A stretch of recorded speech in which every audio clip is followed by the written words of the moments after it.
We all know the Elder Scrolls, the long-running, highly respected, open-world role-playing game series. It's interesting, however, that most people's experience of it begins with Morrowind, Oblivion, or even Skyrim. Arena, the first game in the series, released as one of the most award-winning RPGs of 1995. Its 1997 sequel, Daggerfall, greatly expanded on its core concept, with arguably the grandest scope ever tackled in a fantasy RPG. But these pre-millennial Elder Scrolls games are often overlooked in modern day, despite their massive influence on the gaming industry. If you've watched many of my videos, you might know that I'm an undying fan of the Elder Scrolls 2, Daggerfall, and the old Scrolls feel. I believe the epic scope and sheer ambition of its skill system and role-playing opportunities set the course for the most open-ended and player-driven RPG experience possible in a video game.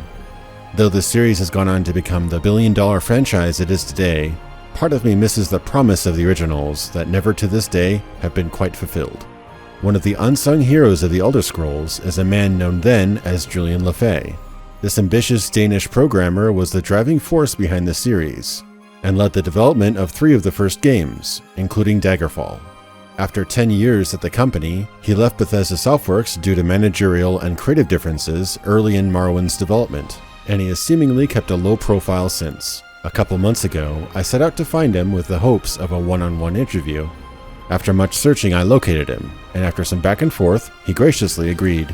I, along with some ardent fans of his work, drew up a list of burning questions, such as how the games originated, what were the goals and plans for the series, and what has he been up to since. I present to you now that prime cut of that interview with Julian Jensen, the father of the Elder Scrolls. And as one longtime fan of this series to another, I hope you enjoy. So, welcome. Thanks, Julian, for coming on. I really appreciate you taking the time of day to come on here. Thank you. Welcome. No, thank you for having me. All right. So, not many people may know exactly what your role is, but and you're kind of an enigmatic personality on the internet.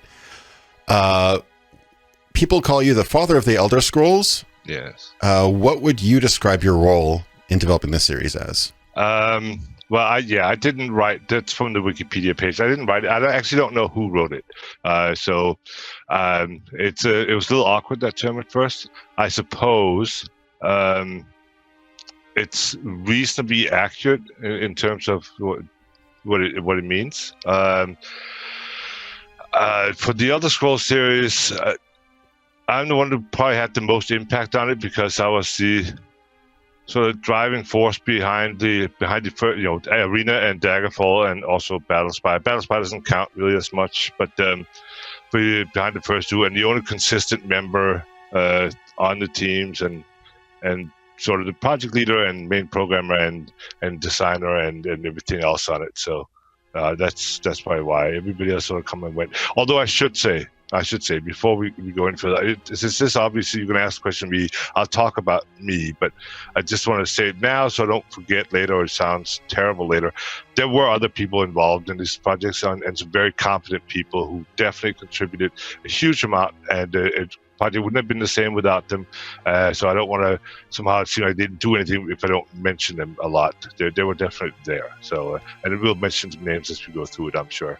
Yeah. From what I understand, you were the backbone technologically behind the series for sure, and conceptually.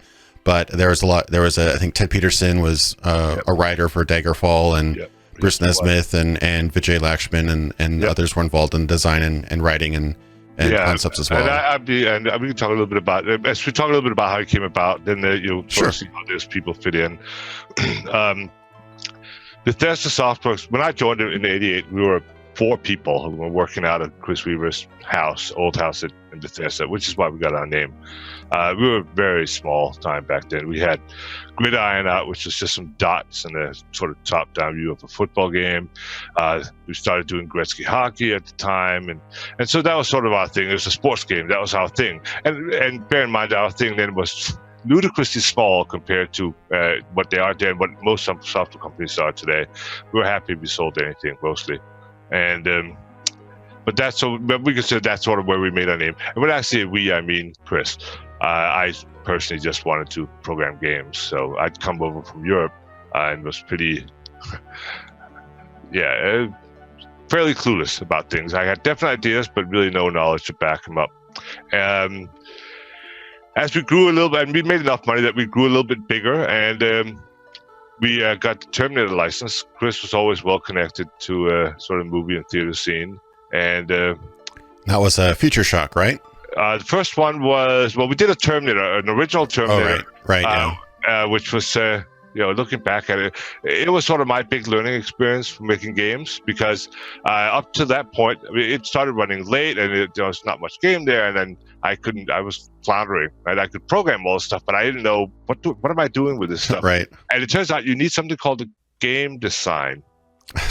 Yes, this was news to me at the time. I'd done games before, but there'd been more arcade-style games, and you really don't do designs for those, right? You do now, but back then, it was a one-person team. Maybe you got a graphics guy, do some art, and that's it. You threw a game together. Right. So this was a whole so they shipped me off to Eddie Dombrow, who did Earl Weaver baseball, and he was a friend. And I spent a week out in California at Whittier, first time I've ever been out there, and I only got to see Whittier. I was very disappointed. And he kind of walked through what is game design, why do we have it, what does it do, what are the parts of it, and I realized, wow. So learning that, I came back, managed to finish that game. So we now had a Terminator thing as well that was doing pretty well.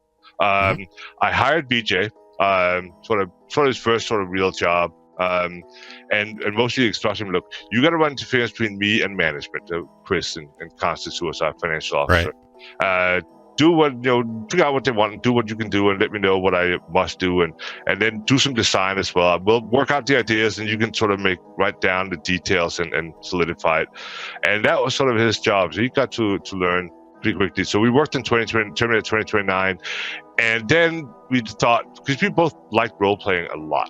I played a lot of, Dungeons & Dragons, but also other things.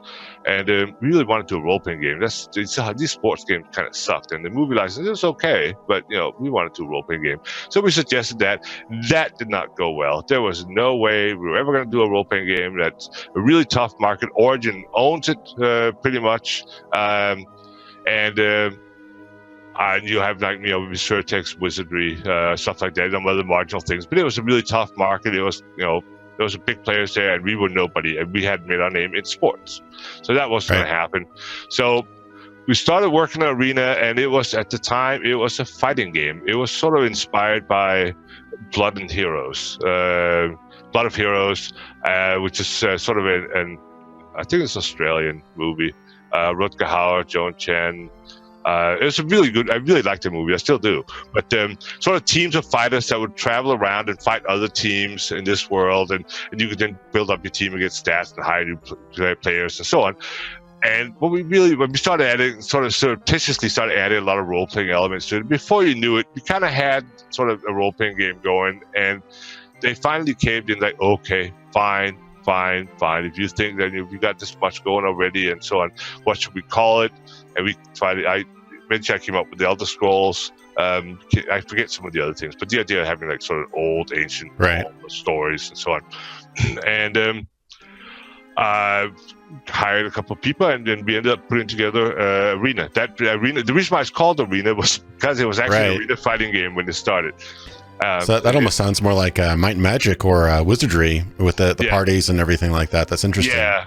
And we did sort of play around with the idea of turn-based and having a party, and I actually implemented a party at one point in time, but it was sort of a clunky. It probably just bad design, honestly, but it was kind of clunky. So we ended up going with just sort of more standard approach. But I wanted to make it really big. I wanted a real, because we played D&D, and that's what I wanted. I wanted that whole big sweep. I didn't want a story. You go to point A and you say this, you solve that, and you go to point B and so on. I wanted something more open. So that became a lot of work. This was all assembly language too. Oh wow!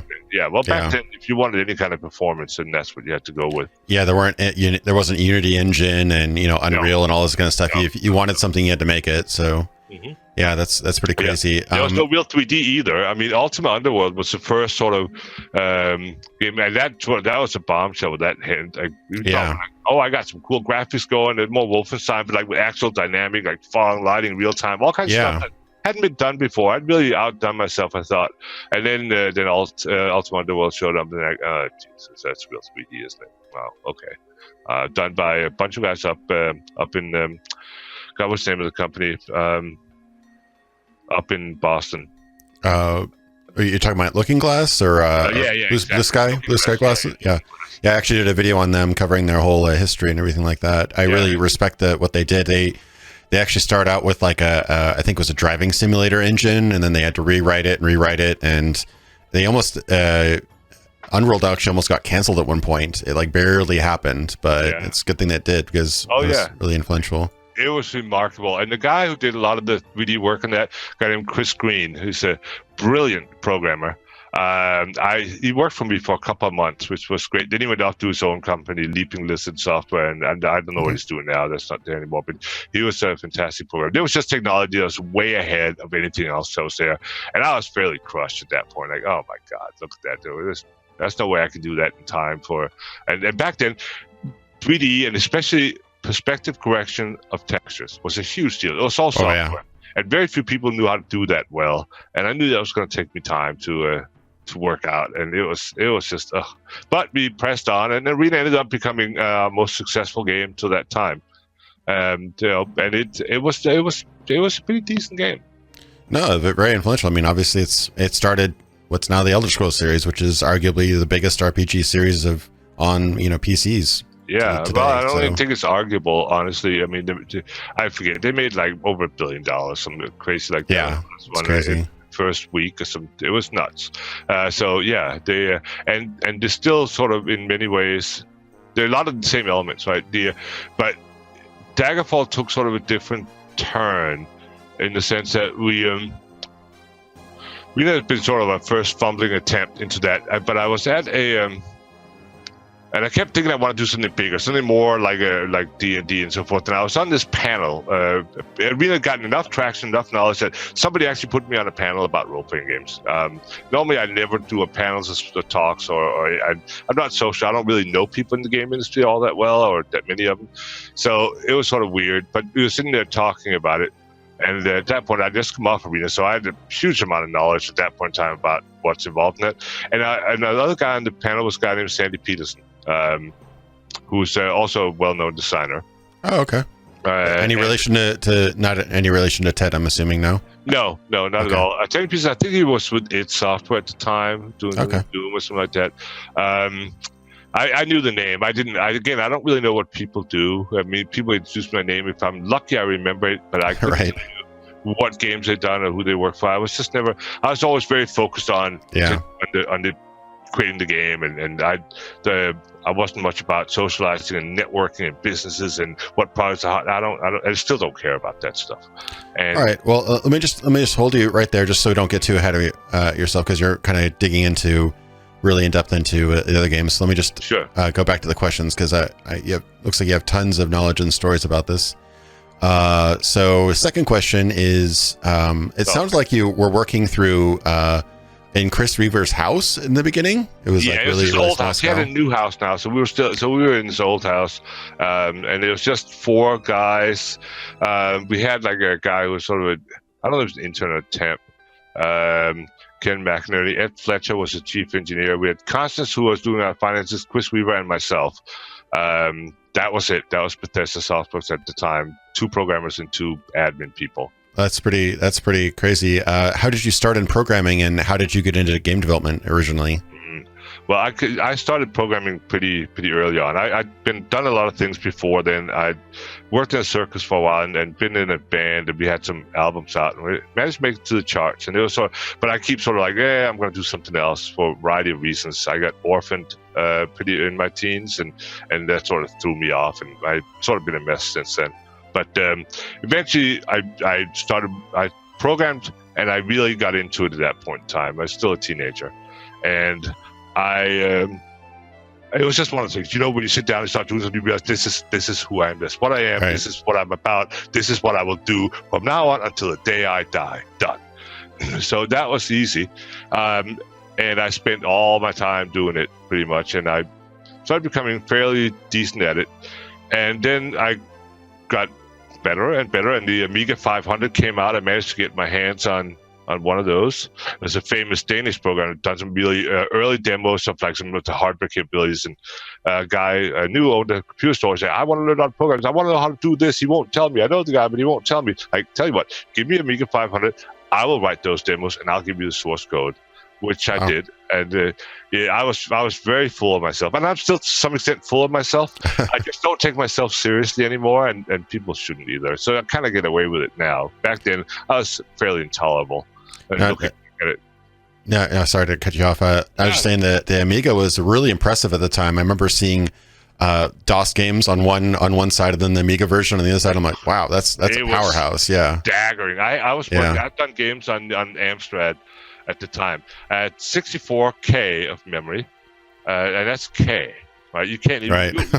Good luck finding an image on your hard drive that's that small, right? That was all the memory you had, and a quarter of that was taken up by screen memory, right? So that was gone, and I had to do a Z80 CPU running at 3.3 megahertz, but with more weight states in it than you could figure out. It was just so slow. Commodore 64 was another one, even worse, only 8-bit registers. It was just nuts. But somehow we made games on these, and then the Amiga came out, right? 16 registers and 32 bits, and then you had the copper, the blitter, you had all the hardware. It was just it wasn't like it was so far ahead. It was like we'd hop decades ahead. And I took to that right away. I could do some amazing stuff. We ended up doing a very famous demo under my handle back then, which you can probably find on Google. But in case you can't, I'm not going to mention it. Okay. There may be things under that name that I don't know what statute of limitations are and so forth. But I made my name programming things sort of correlated with games. But we made a demo called Tech. And it was the first sort of full disc demo, and it was a big deal. And we got, I started working with the guy who did those programs that the other guy wanted. So we'd sort of gotten together, and his name is Soda, and he also ended up doing a lot of famous games back in the day. Søren Grønbæk is his real name, and he did something called Sword of Sodan, which was quite famous in this day on the Amiga. One of the early sort of really pretty games. Oh yeah, was that the game you did the music for, or am I mixing that up? Yeah, no, I think I did. I've done music for a number of games. I think that was one. I'm 99% sure I did music for that one. Okay. I tried to come up with a list of games I worked on, and it's about 40 or so, but I can't always remember all of them. And I wrote it down somewhere, and I don't know where they are. And I don't have any copies of my games in general. So. Oh wow, yeah, clearly Wikipedia and all those guys don't have all that data because it has you listed on maybe about 12. Yeah, so. That's I came out to a complete count. It was about 40. Almost all of them were published. Not all of them, but almost all of them. And some of them I just did the music for or whatnot. So, and there's been other games I haven't counted that. Like I think my name is on Skullgirls. I did do some work on that, not very much so. But anyway, so we got invited to a sort of a convention in Switzerland, a non-conventional convention of people who basically did demos and software cracks and stuff like that. But some American guy, Rick Ross, who was the owner of Discovery Software, had somehow got wind of it. I don't know how he did, and he showed up. And there was sort of a special little room for like sort of the really famous hackers on that was set aside. And he just walked in there and said to all of them, like, "Look, you guys, I want to hire all of you." And wow, that's pretty straightforward. Well, that was pretty much the and I don't know if I should include myself in this, but I mean I was well known at the time and accomplished some things, but I was in that group, and 4 of us said yes, and went to Discovery Software, and it turns out that was a bit of a sweatshop. He didn't really hold the promises about papers and things that he said he would and actual pay and things like that. So, but I had gone to a convention here, and I met Chris Weaver at that convention. Oh, okay. And he was talking about, oh yeah, we have this protection system you can't possibly crack, and that was sort of my thing in those. Yeah. If there's a protection out there, I would crack it, but those would crack this because you had these special codes. They would print this sort of type of color on the paper. You could copy them, and on and on and on, and I told him, look, I don't care. And you see that, and that's still a problem. Right? Security. We have this door, and it's got these bolts and special locks, and it's got this, and it's 3-layer steel. And so, yeah, that's great. And around this drywall, dude, it's just, or I can tunnel. I can do it. There's always, people tend to focus on their protection, Right. not worry about. They don't figure out that you come at these things sideways, right? But they don't think that way. So one of the things I did is like, okay, give me 5 minutes and I'll crack. And I cracked it in 5 minutes. It was Wow. it was super easy. And so you almost came from as a white hat hacker in a way. well, yeah, I mean, this is a white hat thing that I showed, like, this is what you did wrong. This is how you do it. Right. I wouldn't say I was all that white before that. But I never made any money off anything. I was simply, if there was protection out there, it was a challenge. Right. And I didn't Right. like, oh, let me now make money off crack. No. I just wanted to make the protection so I could. I was never into the profit for that. And that's the same thing with the games, honestly, sadly, but true. So anyway, so I told him, like, I worked this guy, he's like, big, and it's terrible, and it's awful, and I don't have any papers, so what am I going to do? Like, tell you what, we'll come by on Sunday when nobody's there, and you just pack up the wife and kid. I was married at the time. And they should have shown up, and we just went to the car, and they drove us off, and that was it. Wow. I was hired, and not that long. Yeah, I mean that's how we started. That was Bethesda Softworks, 4 people, and not that long after Ed Fletcher, there was the chief engineer left, and by default I became the chief engineer, basically. Wow. So you've been pretty much stationed in Maryland since then, right? Yeah, I keep trying to leave. I moved to Austin for work for another company, game company called Prudent. That didn't work out. The GT Software subsidiary, GT, some accounting discrepancy or something like. I don't know what it was, but somehow they had to shut us down right away. So that didn't work out. I moved to New York. I lived in Manhattan for about 5 years, where I was involved with Skullgirls and other things. That didn't work out either. I've been joining startups ever pretty much since like 2009, and I joined a startup and it falls apart. Then I contract for a while, and I joined a startup, it falls apart, contract. That's sort of been rinse and repeat for a while. Yeah. But yeah, I was with Bethesda until 98, 99, I think. Yeah, I think it was like a full 10 years, at least. Yeah. Little over maybe. Yeah. All right, so on to the next question. There's this long-standing rumor, and I couldn't find an answer to it. Nobody else could either. But the rumor is that the Elder Scrolls setting was based on a pen and paper role-playing game campaign, like a D&D campaign or something like that. Is this true, or is there truth in it, or what's the story behind that? Well, I got all my answers. It's a lot more involved than that. But Arena, well, we covered that, and that sort of was the fighting game. We did play a lot of role-playing games at times, so it was clearly influenced by that, right? The stats and everything else.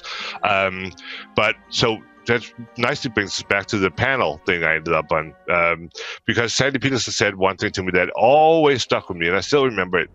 He said that the best computer role-playing game you're ever going to play is about as good as the worst pen and paper role-playing game. Right.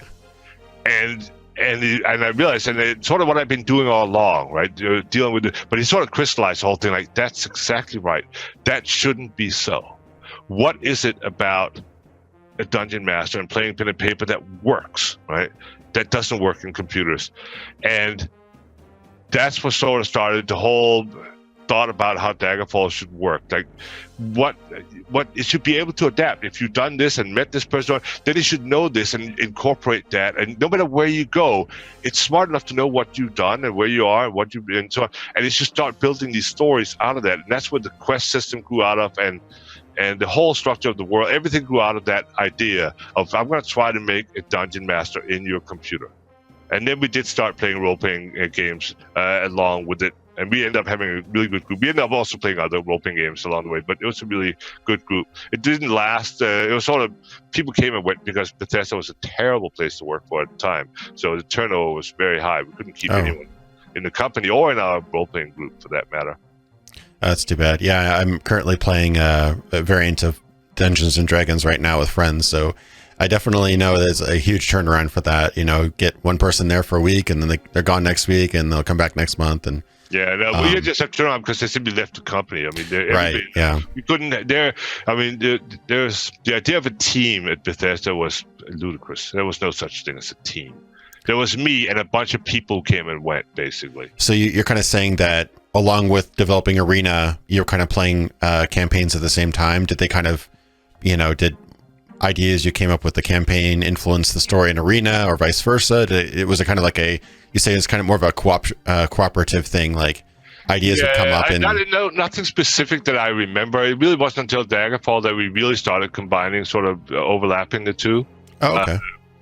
But the role playing, we did play, and there was always an influence in how we looked at the game from that.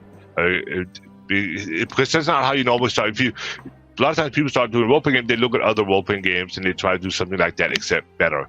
But this was like, no, we're not doing that. This was an idea of doing an actual role-playing game.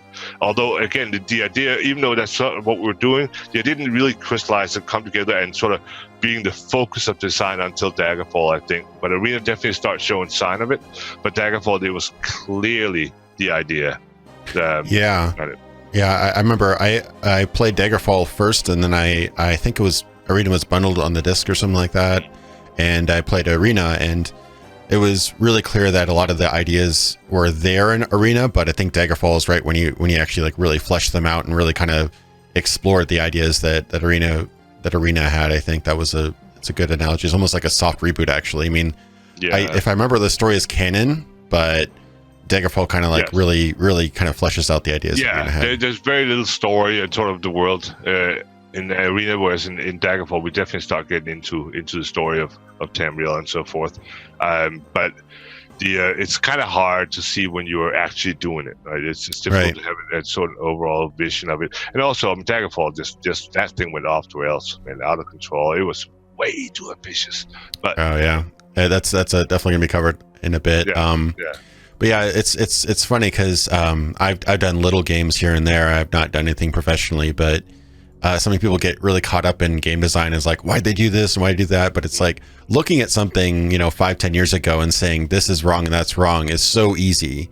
But when you're actually making something brand new from the ground up, there's so much more involved in it. Yeah, I hear that a lot. If I watch some Twitch stream, somebody's going on about some bug. It's just like, so all they have to do is do this. I mean, they set this to one more, and then this would yes, so easy. You have the final game you're playing, and you see, and you can just sort of cherry pick what sort. It is so complicated and involved when you're actually doing it, and just seeing it, and how and isolating things and then how they interact and the time and the people and all the resources. It's just enormously involved, and not even simple things become very complicated because these things are big. These games are just enormous, right? You don't realize how much goes into it, but there's a massive amount of source code there, and just a lot of it's very complicated, and you never have the time and people that you do in, say, a corporate environment. And I always have a lot of sympathy with, like, when I hear people complain about games, like, guys, you just don't know what you're talking about, and that's okay. Fine. I can't educate everybody, certainly not online, because that never works. Try to get involved in any kind of conversation online. It's it's not worth it. I don't even start because it is pretty hard when you don't have somebody who's willing to just engage in a conversation, and they have their points and they stick with them. Yeah, so that's always true. I mean, the idea is that I try to live by the idea is that I should never, ever, ever, ever, ever have any kind of firm or fixed opinion of any kind. Always be subject to change, except that I should never have any firm or fixed opinion about anything. It should always be subject to change. Right? It's just important that you are not your opinions, right? You're not your ideas. You are not your beliefs. Those should change according to facts. And that's who you should be. It's a person who are reasonable and rational and understand the facts, and that comes. And people get very passionate about it, and people get much more passionate about it the more ignorant they are about something. The less they know, the more starts. It's when people start becoming confused and seeing nuances and are not quite sure. That's when they actually know something about what they're talking about. They understand it's a complex issue. Quick snap answers, the easy solutions. Everybody can hear it in one sentence. You get it. It sounds easy. Great. We love it. That's easy. That's what we should do. But that just shows me that you don't have a clue. You don't even understand the problem. Right. So same thing with games, everything else. It's just a lot bigger than you think it is. Yeah, it's definitely I forget what there's a whole rule about it, but basically the less you know, the more you think you know, and vice versa. It's called the Dunning-Kruger effect. Dunning-Kruger effect. That's what it is, right? Yeah. Exactly. In order to know that you don't know what you're talking about, you need to have some amount of qualification, right? You know a little bit just so you know how much you don't know. When you don't know anything, you have no clue how unqualified you are. You have no idea that your opinions are just goofy. And Yeah, it'd be nice if people would. There are a lot of things like that, logical fallacies and just wrongful thinking, confirmation bias. That it should be the first thing people should. When people start school, the first class you should take should be critical thinking. How to think, how to analyze and think, and not just. Because, boy, would we be a better place on this planet if people could actually just be rational and realize when they don't know. And there's nothing more important than to know what you don't know, because it's annoying when you speak out about things you don't know, and then even worse when you start making decisions about it. Yeah, if you don't realize that you can improve, you'll never improve. If you think that you have a perfect opinion, then you'll never get a better one. And you have to, in order to fix a problem, you first have to acknowledge that there's a problem, and then you have to understand the problem. Then you can worry about a fix. But if you don't think there's a problem, and that's the kind of thinking that gets you in trouble with people very quickly, because it gets into ideology very quickly, right? Yeah.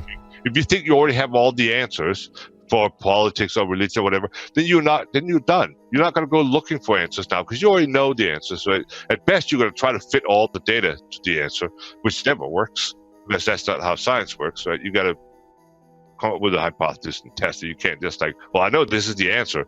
One of the reasons why Augustine was a terrible philosopher, but a very good theologian.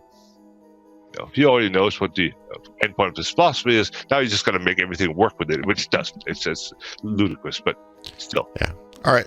I totally agree with you. All right. Now go back to the the main questions. Yes. We've already ramble. No, totally fine. No, this is all interesting stuff. We've already kind of covered this. Ultima Underworld is cited as an influence to the first Elder Scrolls game, Arena. Yeah, not really. What other influences affected the design and development of the series early on, if any? Nothing really, honestly. It was sort of because the Arena grew out of something else, and we kind of just went with that. And we had our, if anything, it was very D&D-ish in the sense. Yeah. And that was same thing. And true, it's also true. Daggerfall is vanilla, right? And that was always a big deal. When there was a lot of pushing and shoving when it came to Morrowind later on about we got to be original. That's already been done to death and so on. But it doesn't matter. Originality is nothing. It means nothing. It doesn't matter. You can be as original as you want, and it can still be shit. The point being, what you need to do is not an original game. You need to do a good game, right? Yeah. You make a good game. Now, if it's original, great. That's an extra bonus on it. That's fantastic, wonderful. I'm glad it's original. But first, it has to be good. And there's a reason why vanilla is so damn popular, because people like vanilla, right? They understand it, they get it, and get into it. They identify with it. They know it. Right? Yeah, it's familiar to them. I think that one problem with a lot of games, like I've seen some really weird games like Xenoclash and stuff like that. They're so original that they are unpopular because they're not familiar. I think you have to, with any originality, you have to meet it with a certain level of familiarity so people can kind of engage with it. Yeah, and exactly. And obviously quality. Yeah, right. You have to get people to actually look at it and feel okay with it and play with it. Because otherwise, if it's only original, if it's really clever, so you're going to get a handful of highbrow, nut jobs who are going to play it and think, I think this is great. Anyway, okay, you are also a snob. But it's originality is fantastic. It's great. But that is not the goal. It should not be the goal. The goal should be make a really good game, and then worry about, if you make it original, great. All right. So one thing that resonated with me and many fans of the early Elder Scrolls games was its distinct atmosphere, scope, and sense of discovery. What was your secret in creating a world that seemed to live, breathe, and go on with or without you? The computer should be my DM. That should be as good as your dungeon master, even when you're not playing, is thinking about it. And when you shouldn't take a right turn, when you're playing for the left, he can still figure it out, right? He adapts to it. And it's the whole idea is the computer should be a dungeon master, right? That's, I think, the biggest difference between Todd and myself. Todd Howard, who's right. Todd Howard. Now, Todd has done a great job, obviously, right? I mean, the series is a huge success. Todd is a very talented guy and a super nice guy as well. I very much like Todd, and can't say that he's done anything other than really well for the franchise. That being said, the game he's making is not the game I would have made, right? He's much more about scripting stuff out and designing things and setting things up. And although they're not linear stories at all, they are sort of very limited. It's getting better as the franchise is growing and you have more money and resources. But especially in the beginning, that was like, when he was doing Redguard, which is sort of his first Elder Scrolls thing. It was, it was just not because to me that's not flexible. That's not what a dungeon master does. Well, it's what a bad dungeon master does. No, you have to go here. No, I know you want to turn right, but you got to turn left because that's what I planned. You got to go here. I mean, that's not how a real good dungeon master is, and that's not what Elder Scrolls should be in my mind. However, that is my idea, and obviously his idea is working very well. So, considering where he came from, I mean, I don't know. Is it known how he got started in the business? Yeah, I read a little bit about how Todd. He was actually basically begged to join the company, right? A couple of times, and then he was like declined, and then he finally got in, and he got in as tech support. Tech support, right? Yeah. He was in as tech support, and he really wanted to be a game designer. He was tech support, and then there came a day when tech support had to move to another part of the building. I mean, so they were all moving out, and finally I talked to Chris and like, all right, fine, we will be game designer. I guess Todd, I went over like, Todd, don't move with them. You're staying here. Get a desk. And so he was like, that's like the best news I've ever had in my life, and clearly it was. I mean, the guy's still there, and he's probably doing extremely well, right? So. No, he's made a lot of money for the company for sure. Has he made money for himself? And I don't know. I'm sure he's probably getting paid pretty well. Yeah, but that's the thing, right? Look at it. Elder Scrolls just made in whatever it's in the billions. Billions for sure. Yeah. Billions. Oh, I know for a fact in billions. I don't know how many, right? But and when you look at the game, most of it is based on, I mean, obviously upgraded, fancy and nicer and more stuff, and it's prettier, and there's a lot more to it. But a lot of the basic ideas, classes, places, the various makers, so on, all based on the stuff that we did originally. Mm-hmm. Right. So it's a largely derived work, and I don't want to take anything away from the doing because they're doing a great job. But so considering how much money made, I make of that exactly zero. Right? You don't have any stock or any royalties or anything? Nope. Nothing. I was not a businessman. I'm still not a businessman. I was salaried. I made my money. I left, and now they're doing it. And I guess I'm slightly bitter about that. But whatever. Yeah, I can see that a little bit. Yeah, because I'm still struggling to pay the bills, right? And there's somebody's making all the money off something that, to a large extent, I created, and other people as well. Yeah, I've heard some famous examples of that. Like, for example, movies. You ever watched any of the Body Snatcher movies? I don't know if you watch horror movies. Invasions of Body Snatchers. Yeah, I remember the one with Donald Sutherland. Yeah, that one is considered the best. Invasion one as well, like recently. Yeah, I think they've made 4 in total. Okay. They've made 4 movies, millions of dollars. Guess how much the rights to the original book was? Yeah, well. Sold for about $500. Yeah. So it's kind of funny how the original concept, and they're all based roughly on his book. Yeah, it's interesting how that works. That's not happy because he's not a businessman. I'm not a businessman. I'm just glad somebody's willing to pay me, right? Oh, you want to pay me salary so I can sit and program and make games and design stuff, and that's great. I'm happy, right? I don't think about but there may be, I'm not a businessman. I don't think like a businessman. I've long since given up. It's like, remember, know what you don't know. So I know that I'm not a businessman. I know I don't really know anything about it. I don't really want to, I honestly don't care that I'm not rich. That I don't care about it. I wouldn't know what to do with it, that kind of money, and I don't really want it. But I would like to have enough where I don't have to worry about money either, right? So it's just a little bit more, so I pay the bills and not have to think about it. And I'll never be a businessman. And it's a conscious decision. I don't even want to try, even if it means that I will always struggle, because at least I'm doing what I want to do and I'm happy doing, and I'm not selling out. Not selling out. I don't really necessarily have a problem with selling out as much, but I do have a problem with selling life. Right. You'd rather be doing something rather than just making money off of the success of something. Sure. I mean, think about how many lives you got. I only have the one personally, right? And that's a finite amount of time. I don't know how much time that is, but there's a finite amount of time. Would you be willing to sell me 10 years of your life? Probably not. Even especially like the ones in the middle, some of the good ones, right? Not the ones, the crappy ones at the end. Some of the good ones in the middle. Would you sell me 10 years life? 15? No. Nobody would. Nobody would ever do it if such a thing were possible. Right. But when you work a job where you're not happy and fulfilled and enthusiastic and learning and growing, you are doing exactly that. You are selling part of your life so you can oh, I have to job so I can get paid. It's that, we all have to work so we get money to pay the bills. No. Well, I guess some people have that. And if you're happy doing that, that's fine. Then at least do the best damn job you can if you are going to do that. But honestly, I have one life. I'm going to use every damn minute of it. So at the end, you look back and you know what? I didn't waste any of it. It may not all have been fantastic or great or successful.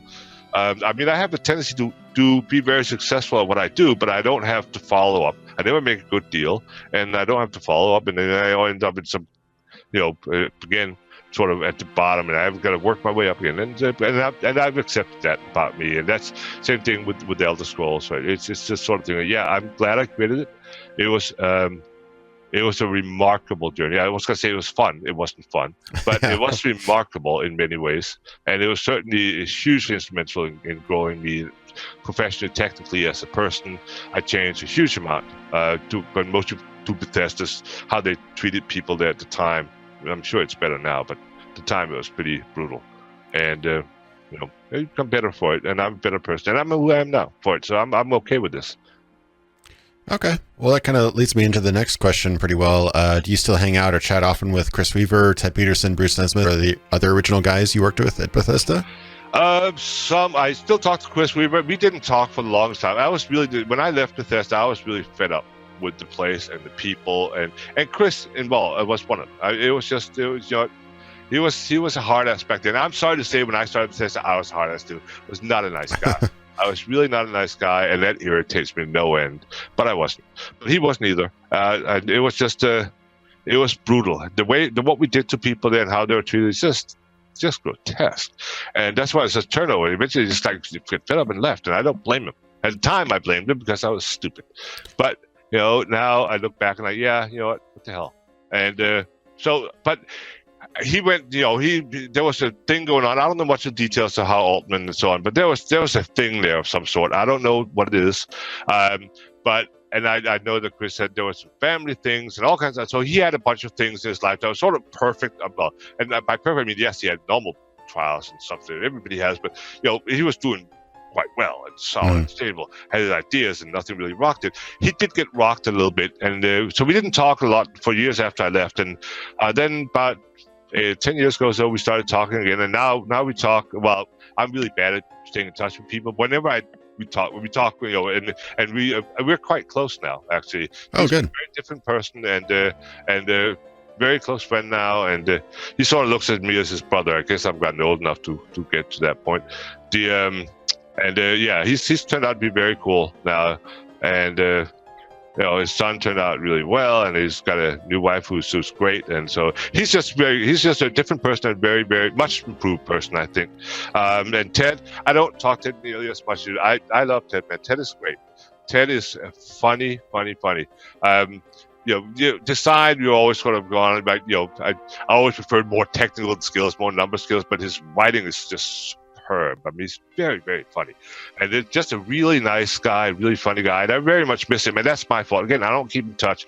All I need to do is, I could call him right now. And I should, but I don't, because, but first I gotta, and then, I forget. Bruce Nesmith I hadn't talked to since those days. He's a fantastic side. He's one of the guys who got out of pen and paper, TSR guy in his case. Oh, wow. He did, he worked on the Ravenloft stuff for TSR, which was quite famous in his day. Ken Ralston was another guy we got out of the pen and paper. And the thing about the pen and paper guys, not so much Ken Ralston. Ken Ralston has some really fantastic things about him. But like Bruce Nesmith is just rock solid when it comes to like just doing design work, the numbers of tables, everything is just worked out. He works into his cell. He knows how to do the math. And you get something in, this stuff is going to work. It may not be ideal, we may have tweaked it, but this stuff is just, he's one of those designers that just showed me, like, being a designer is like a real professional thing that you can actually learn and become good at and know stuff. It's not just like, I have these ideas and I can come up with some numbers that kind of work. No, it's a real thing. And he kind of was the first guy who showed me that. Those TSR guys are generally, they're good. Ken Ralston is not quite as technical, but he has the advantage that he's a really good, fun, nice, motivational guy, and it's just you want a Ken Ralston on your team, right? His writing is as good as Ted's, right? It's just funny. He's a funny guy, and he's a funny writer, and he can do game design very well as well. He's not quite as good with the technical numbers, but he's he's just a really good guy. So pen and paper guys, I just have a lot of respect for them. Man. They just seem to know what they're doing much more. I think it's a different industry, and they just sort of brought up in a more rigid way. And when you come to the computer, where design part of it, it's like where everybody's sort of like just kids who like games, and now they're designing because they had a couple of ideas. There's a world of difference there, and you want somebody like Bruce Nesmith or Ken Ralston on your team. Yeah, that brings up a good point because TSR and tabletop, pen and paper role playing games, those are all. There's no disguising the mechanics. Like you see the numbers, you roll the dice, you get to calculate every last thing. So the mechanics are right out there in the open, so you can't really hide anything. Right, and but it's hard to see, and you're right, of course. It is right there. You don't see the numbers of a computer game. It's graphics moving. They're still there. Whether or not you hit with a sword or not, it's still calculated. There's still a math thing back there, right? So, but what you don't necessarily see is that it took a while to come up with like those dice rolls and what you need to roll and so on to get it to all work. Right. What happens as you go more extreme, and that's true for computer games. Like we want to reward people, but then they have all these rewards, and nothing is really worthwhile anymore. So what do we make them spend it on? How do you keep the site going? It's very hard because even when you have expensive items, you get more stuff. That eventually also grinds some kind of threshold. Right? It's like how do we keep it interesting and good? It's just these are sort of perennial design issues, and the pen and paper guys are a really good grasp, and I think probably the computer industry does now as well. It's been a while since I sort of checked up on what current state of computer game design is like. I know they have educations for it now. Yeah, from what I can tell, it's gone into kind of two different directions. There's the experience-driven design, like where you have a gorgeous, 3D world that you just walk through and basically do nothing. And then there's the more technical design. You still have you have the XCOM reboot, which has all the numbers and percentages and stuff. You've got, and then again, Obsidian and these other companies are bringing back kind of the hardcore RPGs with the parties and levels and classes and role playing and stuff. Yeah, that's all the same because those hard numbers have to be behind all. Right. The friend of mine, Brenda Garno, I call her. She used to be a Certex. She was at Wizardry. So one of the people who've been around as long as I have, and she's Brenda Romero now. I believe she got married to John Romero. Oh, that Brenda. Okay, yeah. I know her. Brenda is amazing. She's incredibly smart. And knows more about. She knows the industry incredibly well. She's one of the people who actually know who everybody else is and what they're doing. But is also a fantastic designer. And I know she taught or may still teach at Savannah. There's a game design thing there at the university down there. And if she's teaching it, and I can only imagine it's really good because she knows what she's talking about. I think they're holed up in Ireland right now, so I don't know if she just flies over or what, but I believe they're. Her and John are over in Ireland, and I forget the place now, but it's a really, really pretty place over in Ireland. So maybe she flies back and forth. I'm not sure. It's possibly. Yeah. Well, I thought last company I worked with, we had somebody who actually went there, and she said she was still there, but she wasn't actively teaching. She was somehow promoted up, I guess. I haven't talked to her. She came when I lived in New York. She came up for dinner one night.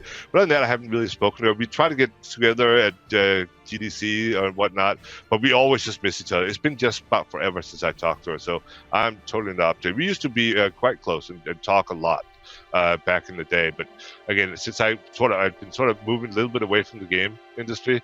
Every once in a while I get sucked back into it, but like today, for example.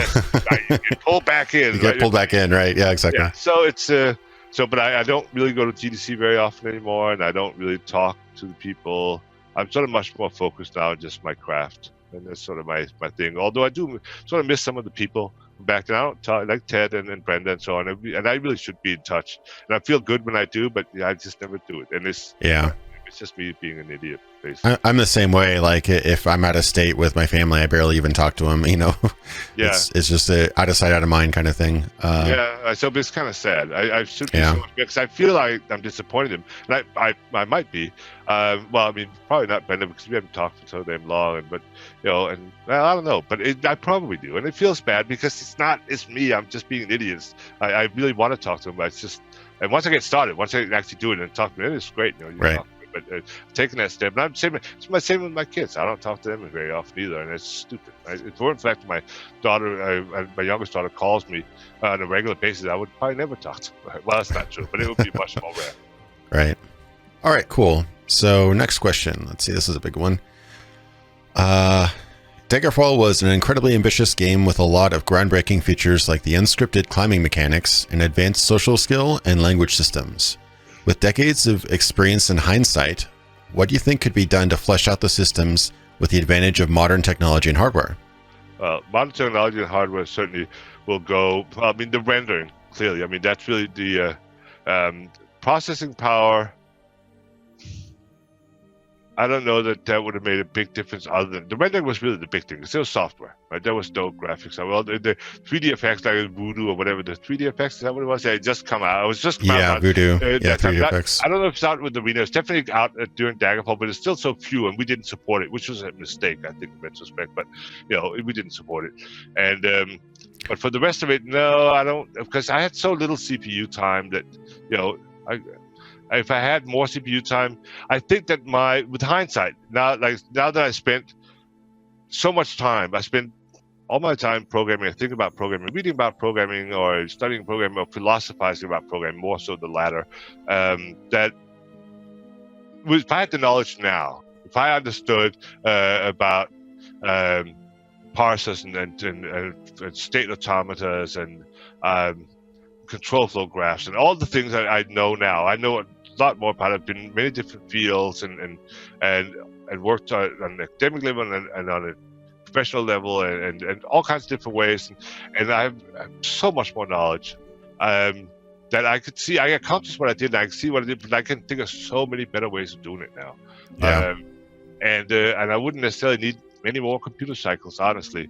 I could probably do it in the same number of cycles. Yeah, it's just that there's when you start games programming, I could code, I know code, I can write the fastest damn things out there, but I didn't understand a lot of sort of the more academic stuff because you didn't read the academic papers. If you did at the time, I wouldn't have understood it. Now I read them much more routinely, but back then, no.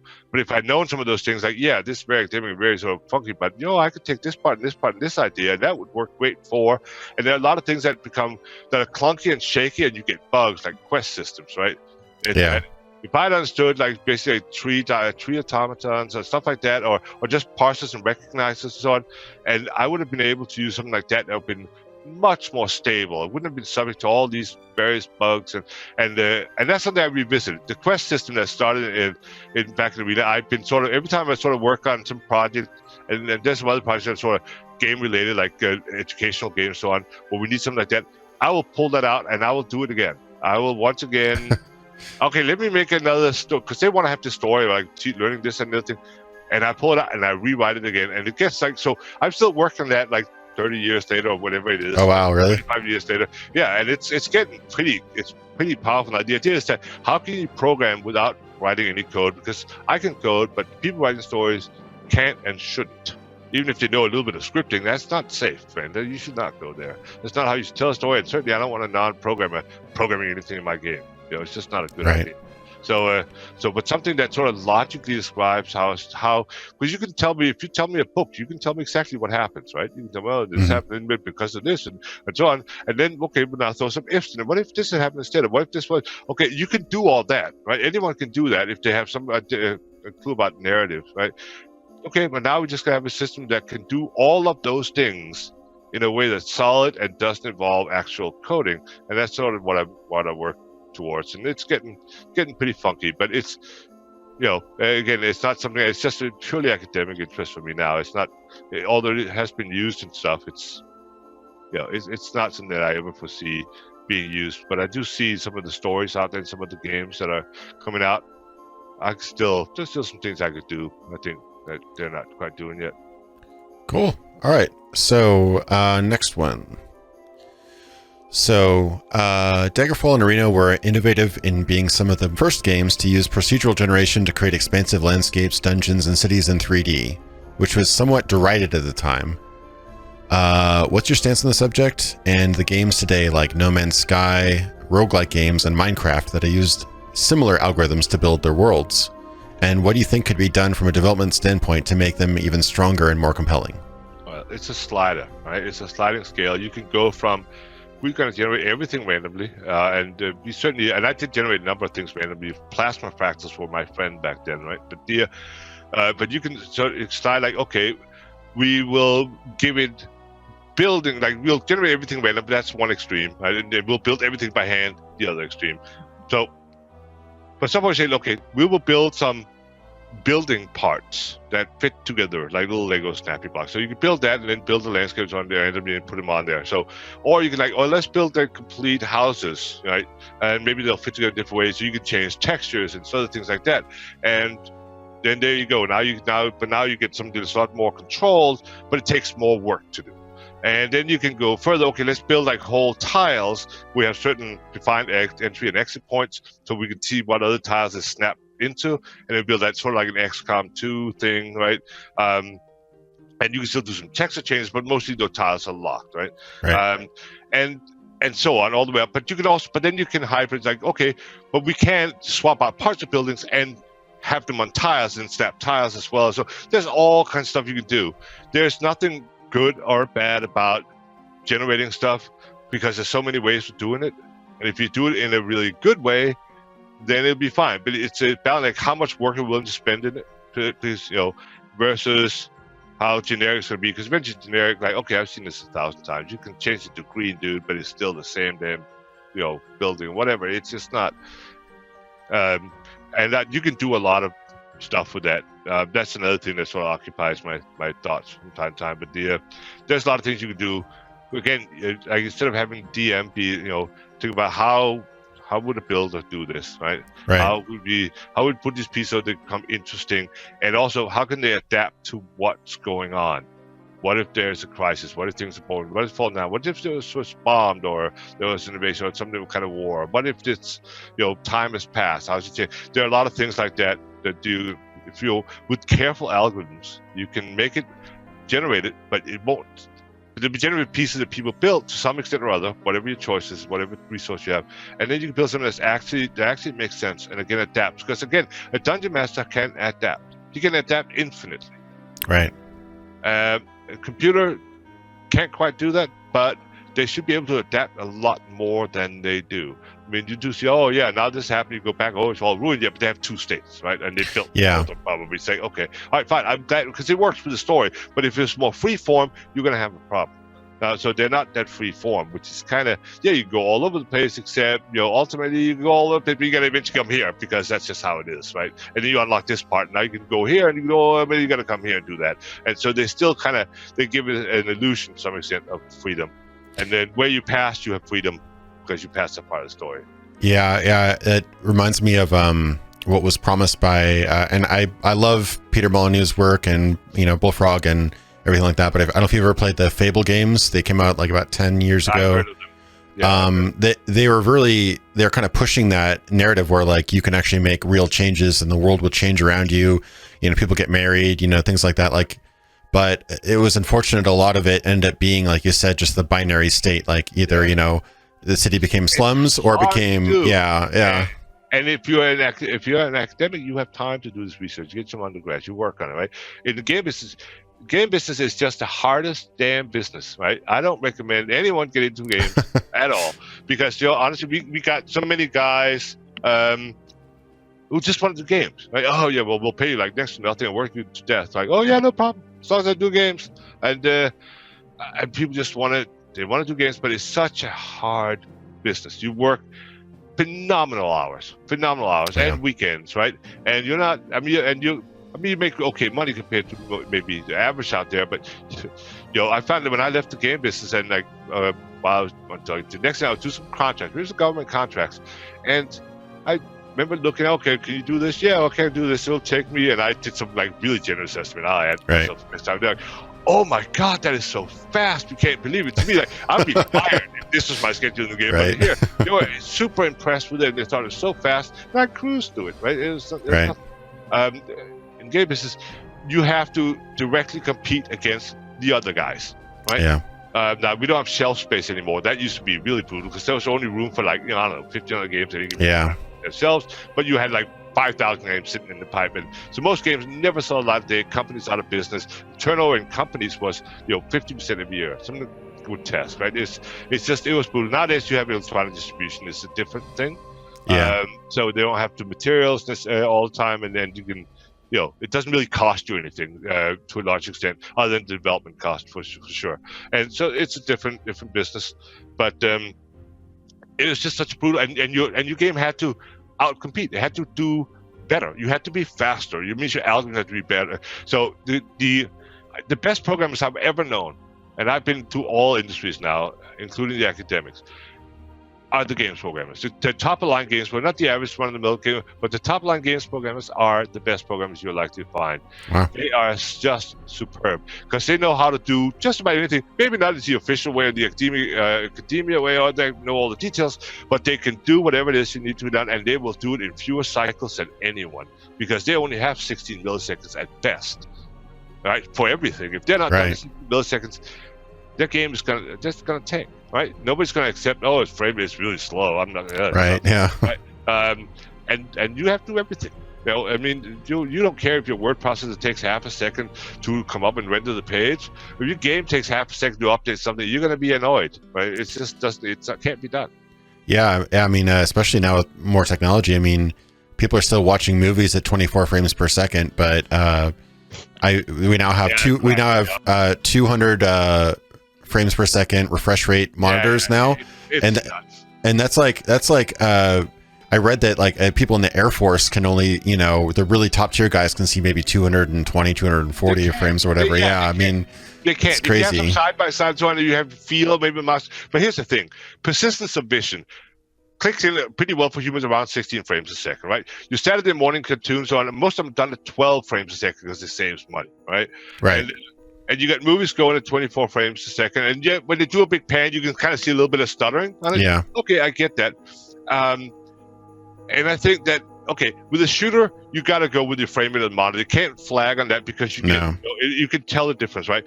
But here's the thing. Anything faster than the frame rate on the monitor, first of all, is absurd. You can't tell because there's nothing going on, right? There's nothing going on until the monitor updates. You can run 300 frames a second. I see CSGO people do this, right? Yeah. Yeah, that's great, dude, but your monitor only updates a frame, so it does all these other frames, but you never see them. And you say, right. But your polling rate on your mouse and everything is the same. So it's in your mind, right? It's in your mind, and also like, there's a big difference when you go from like 120 to 144. No, there isn't. Not really. Right? It's like, you probably have a better computer, a better monitor, and it looks better and so on. But you're not comparing apples to apples here, right? And it's sorry, but the human brain really can't pick that stuff. You're not a pigeon, right? Like pigeons can see like, I forget, 60, 100 frames a second. Like if you show them a video, they're gonna be bored. They're gonna look at a still picture, one still picture after another. Right. They can pick it up. We can't, right? It's sort of thing like, dude, just. You want to have a good, consistent, fast frame rate, especially for shooters, right? It really matters. And 60 frames a second is a great frame rate, and you want to keep that. After that, it starts getting a little silly. But fine. Maybe, because you can't even, it's not even reaction time. That's another thing. People are, I'm too old to play games. Like, no, that's bullshit. Nobody's too old to play games. My reaction time is not what they used to be. Yes, they are. They, as a matter of fact, are. The amount of time that reaction time degrade is negligible. Everybody pretty much on planet Earth tends to react about 200 milliseconds, right? That's your reaction time. The fastest guy they measured, like some shooter, like pistol or something, was like measured 150, and that's like phenomenal, right? Wow. So most people run about 200. You might be 20 milliseconds faster if you're a really fast guy. And you think about what's your ping rate on your game? Probably higher than 20, right? So no, the trick is not with your reaction time. It is, your body will react. When you're old, young, or whatever, it reacts just as fast. It's what you do with that reaction. Is your reaction the right one? Are you quickly doing the right thing? Is it so ingrained in your muscle memory? So that's what a pro does. Pro players aren't any faster. They're just the hand-eye coordination, their fine muscle control, those are better, right? That's what makes them. They make instinctively the right decision, and they make it just like that. Whereas my body reacts just fast, but I'll probably just spaz out and then do something completely stupid, right? Because I just, it's not. That's what it is. So the frame rate, forget it. You over 60, you get every 60 frames. You're fine. Anything after that, maybe it feels better, but honestly, dude, at this point, it's mostly in your head. You could probably measure some slight difference, but if you're telling me that it's significant, I'm sorry, I'm not going to pay attention. And it's not your reaction time, because you know what? You're fast enough. It's how you react that really matters at that point. Yeah, I think muscle memory is probably a bigger deal with that, because if you play a game like daily for years and then go away from it for a while and come back to it, It's not like, 1 year later, all of a sudden you lost all your reaction time. No, you just haven't gotten back into the groove yet. Yeah, it takes a little time obviously back. Like I played the piano. I used to play. I haven't played in a long time, sadly, but I used to play the piano, and I would sit and I like playing Chopin. I don't play it that well, but I work. So I'll work through the music and I'll read the notes and I'll play it. And I'll play it for a while, and after a while I can play it, right? And then at that point, my hands know what to do. Now my hands know what to do, and now I can really play it, and I can really express it, and now it becomes fun to play. And I can go away for a while, and I can't remember anything. But if I can tell me what my hands start, and they play, if I stop thinking about what they do, I'm gonna get lost, right? Just let them do their thing, and they know what to do. There was, muscle memory is kind of silly because obviously it's not muscle memory, but yes, definitely the patterns are in your brain, and once started, they come back up again. The same thing with games. I started playing XCOM 2 lately, and I just remember all the keys. They're just there. You playing the new one, the reboot, or the no, Warp the Chosen. Or the Chosen. Yeah, I've heard that's really good. I really like it. So it's sort of been my happy place lately. I've started a new job, and it's kind of. Yeah, it's interesting, and so that's sort of what's kept me sane and happy, and I really liked. I always liked the XCOM. I thought they were excellent games, some of the best games ever made, I think, and I've really been enjoying it. I played it through Commander, just normal vanilla. Now I'm playing Legend modded, and so it's challenging. It's fun. Yeah, they're very good games, and it's cool to see that something like that, which the game industry has told us that doesn't sell, doesn't work, nobody wants to play it. They actually are being successful and stuff. Like, turn-based, in the late 90s, early 2000s, turn-based was like, no, don't do any turn-based games. Turn-based games are dead. But we see that coming back again. Yeah. Because it's not, here's the thing, it's one thing, okay, so it's turn-based, but that's just a mechanic. You can still, it's a great game. Mechanics are, if they feel good and they feel right to the game, or if they don't interfere with the experience, then who the hell cares, right? It doesn't really matter. Not everything has to be like immersive, 3D, realistic. Like, it doesn't have to be. That's great too. There's nothing wrong with that, but that's not what every game needs to be. So as per XCOM is just it's good game design. I mean, again, they're riding on what's say already. It'd be hard for them to screw it up, right? And they did. But it'd be very, very difficult. It's sort of thing that's why, the idea is that you can do what you love to do, and you can be successful, but not necessarily popular, right? Right. And you could do something that, what do people buy? What like? Okay, what's popular? What should we make? That's more of a corporate thing. If you make decisions that way, odds are you're going to fail horribly, right? You're not going to be successful or popular, and you deserve neither, honestly. The idea is that, but if you're working with a franchise that has already been there and you love the games, and just stay within the formula. You can be creative in this sandbox right here, right? As long as you stay in that, you're fine. You can't really mess it up. If you mess it up, fine. You still sell well. The next one probably won't do as well, right? But you will do fine because you can ride that. But you can't find a formula for success. People always try, oh my God, there's Tetris or there's Minecraft. Let's make the next Minecraft. So what's the formula? What is it? There is no damn formula, right? There is no formula. People have been looking, that comes up so often. Right. I've heard that like a trillion times in my life. It's like, the formula, we're going to make the next this, we're going to make this next. No, you're not, okay? The fact that some guy sat down and made Tetris and it was sort of smashing success, it requires, the right start, the right idea at the right time, the right guy, the right idea, a confluence of planets for crying out loud. It's just so many things have to come together that are completely out of your control. That the odds are that you cannot force it. If you have a franchise, you got lucky, right? You can ride it. Now you can do it, but you can't do it the first one, right? That one's just going to be one of those things where things just come out right. Same reason why you can't hire successful managers and get success, right? You see it all the time. Oh, this company's trouble. We're going to hire so-and-so who's like famous for done this fantastic thing, and this, not just game industry, this great thing and that great thing and so on. The hire, and it still fails. Yeah, because guess what?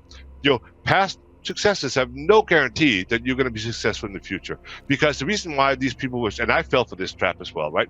I left Bethesda and I thought, oh, I'm great, right?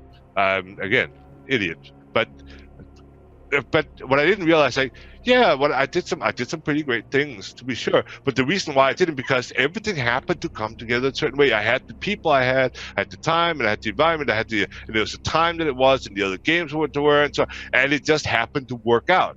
But next time, it's not going to be that way. It's going to be something entirely different. And there's a huge amount of luck in this. Now, even if you are really talented, really skillful, you can probably Sid Meier, man, that guy can't do anything wrong, right?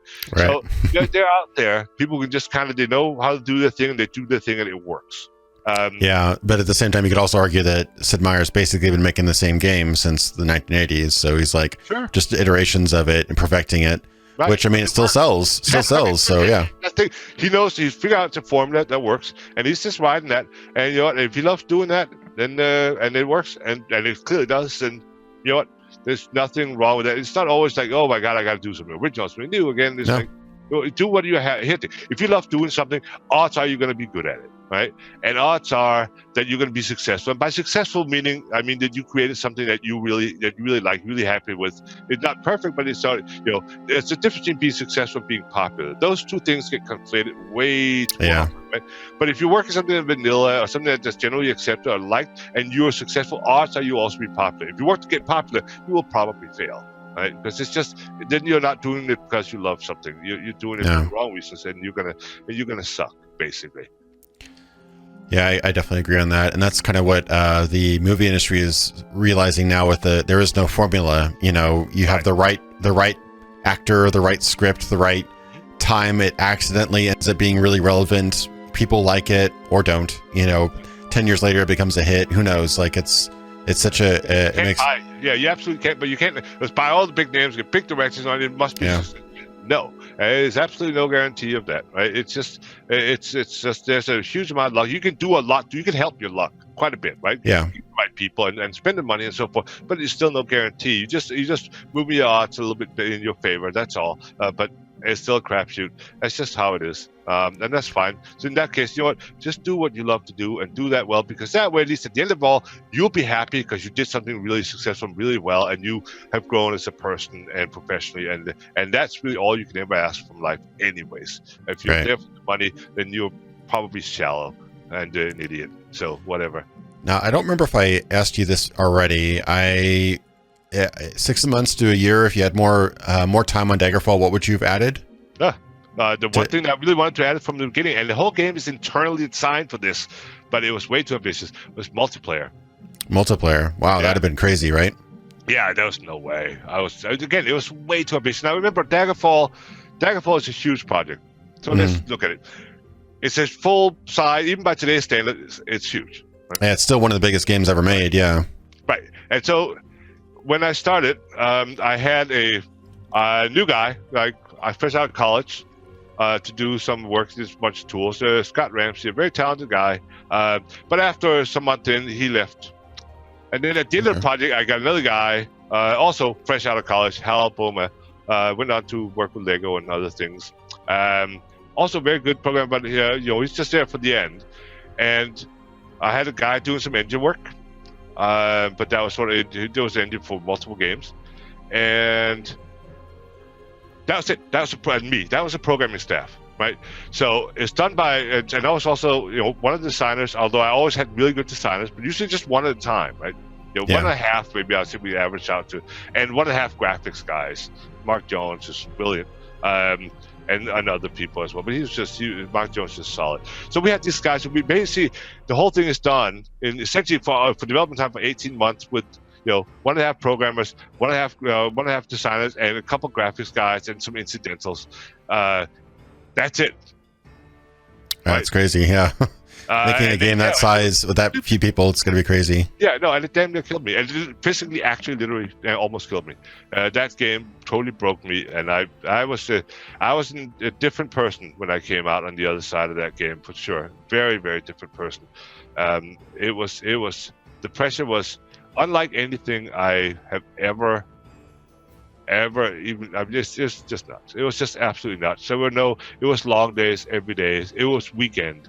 Crunch time. There's constant crunch time. It was more than a year of crunch time, and like crazy crunch time, like the round the clock kind of crunch time, constantly. But not just that I can kind of deal with, but then the pressure from Chris and Constance all the time. Like, where's that? Like, oh wait, were you going home? Like, the game is not like, and because I put a lot of pressure on myself to perform. Way too much. I'm way too hard on myself when it comes to performance and producing stuff. But now add that on top of it, and it's just that, I snapped somewhere through that project, and then and kind of was out of it for a few days. Got back to it and got back in it, but like I said, I was a very different person. On the other hand, it made me very effective. I'm a very effective programmer. There's something called the 10x programmer. Some people don't believe they exist. They do exist. You get very fast when you're in that situation, and then it's not after I left the places I've been, especially in the last 10 years, it's not uncommon to have a department of 10, 15 programmers and me, and I can usually sort of complete more tasks and more things done and write more code than everybody else, and that's just from being through something like that. I think every games programmer who's been through something like that comes out being pretty solid when it comes to performing under pressure and time. Yeah, I mean, you kind of have to be, and also I think that this kind of goes into my next question pretty well. But I'll just say that what I had in my mind, it almost seems like there's a sort of diminishing returns when you get to be a bigger staff. Like games nowadays are made by hundreds of people, but really, I've seen games of similar quality done by like a dozen or two. Yep. Like there's a study, so that's where the 10x program also comes from to a large extent. I think this is a book called, I think it's in Peopleware. Tom DeMarco. I actually met Tom DeMarco once. He's a very nice guy, very smart. Peopleware, and they talk about like when they measure performance. It's very hard to measure program performance. You can sort of measure lines of code, but that's mostly a bullshit measurement, right? It's not always bullshit. If you do apples to apples on it, it can be valid, but you can always inflate it. But if people are paid by it or measured by it, you can have as many lines as you want, easy, right? But if you pay people per lines of code, then you're actually asking for worse code. But if people aren't thinking about that, they're just writing as efficient code as they can, then it's a little more valid, but it's still like what tasks they do. Some things just require more code than others and so on. So, but a good programmer or any programmer, you just can look at code and get an idea of what did more work than what, right? So and it says, so in studies this was shown, and these studies are very questionable, but there is some truth to what I find instinctively, intuitively, I think that they're true, but I can't actually back it up any more than Tom did. But there's a difference between like the slower programmers and the fast programmers, about 1 to 10 ratio. Wow. Right, so it means you can have one programmer and that will be just fast as 10 other programmers. Now you get a couple of those fast guys who are really solid, and you get some good graphics guys who are always design it, and they come together and they just work hard and they have a good plan and they're smart and they work about it smart and their algorithms are better. And so, yeah, they can outperform that. I mean, you see the credit. I've sat through, when I finish a game, I'll sit through the credits occasionally, for a while, right? They keep going. Yeah. I mean, it's just nuts. It's like the movie credits aren't this long. Daggerfall credits, we wouldn't need to scroll the screen, right? Yeah, it's crazy. I think the worst one, or worst or best, whatever you want to call it, I saw was probably Grand Theft Auto 4 or 5 or something like that. It was about 10 minutes long with 4 rows of names. There were hundreds and hundreds and hundreds. Right. There were hundreds of voice actors just for the civilians and stuff. Yeah, I've seen there's some people on Twitch who are doing Grand Theft Auto 5. I think like role playing. They're not really playing the game. Yeah. And it's hilarious. So I occasionally watch that, and the world's impressive, right? There have been some really impressive things coming out that just require a lot of work. Now, most of those guys like just dropped off lunch one day or something. They want to get a long, impressive list. They list everybody, but there are still a lot of people involved in it, right? So lists are not quite true, but they are indicative. But but you look at something like Grand Theft Auto 5. That world is detailed, and I mean, that's just a ton of work right there. Right. Division. I lived in Manhattan 5 years. I recognize some of the places. I mean, that thing is just unbelievably accurate. The game, it's gorgeous, yeah, but the map is just incredible. Assassin's Creed, second one, especially when you're in the forest. Again, incredible. Like building those kind of things, it's just that is something you can throw people at, and programming and the planning and the coding. Not so much. You can compartmentalize something like, okay, the audio stuff, you guys do that. It's completely separate. We cut that out. Audio, okay, you guys do the video. So you can segment it out. But once you get down to the small segment, you can't really. Once you throw too many people at it, you start slowing down. You're not really helping anymore, right? You just need some good guys, and those good guys are good, really good, highly prized, and not replaceable. They're not just bodies, right? That's why some companies are more successful than others, because they're all computers, they all write games, but some people are just better than others. And there's a value to having the right people and the talented people there. They really do make a difference. Yeah, I mean, with like level designers, you could just get 100 of them, 30 or 40 of them, and just build out many more maps. Right. But with coders, you might get people their own styles, their own functions, kind of stepping on each other's toes after a while. I could kind of see how less cooks in the kitchen, from a technical standpoint, in some ways could be better. I mean, obviously, when it comes time to actually make we've got to design, 100 abilities. Obviously, it would probably be nice to have some help, but Yeah, but again, there's not just unlike graphics and unlike level design mostly, and most everything else. Writing. If you miss a comma or something like that, it's not the end of the world. The game still works. People are happy, right? If the code doesn't work, it breaks. Right. It's unforgiving. The CPU is not going to go, oh, you probably meant to say 5 there. No. It's unforgiving, right? There's no leeway on that one.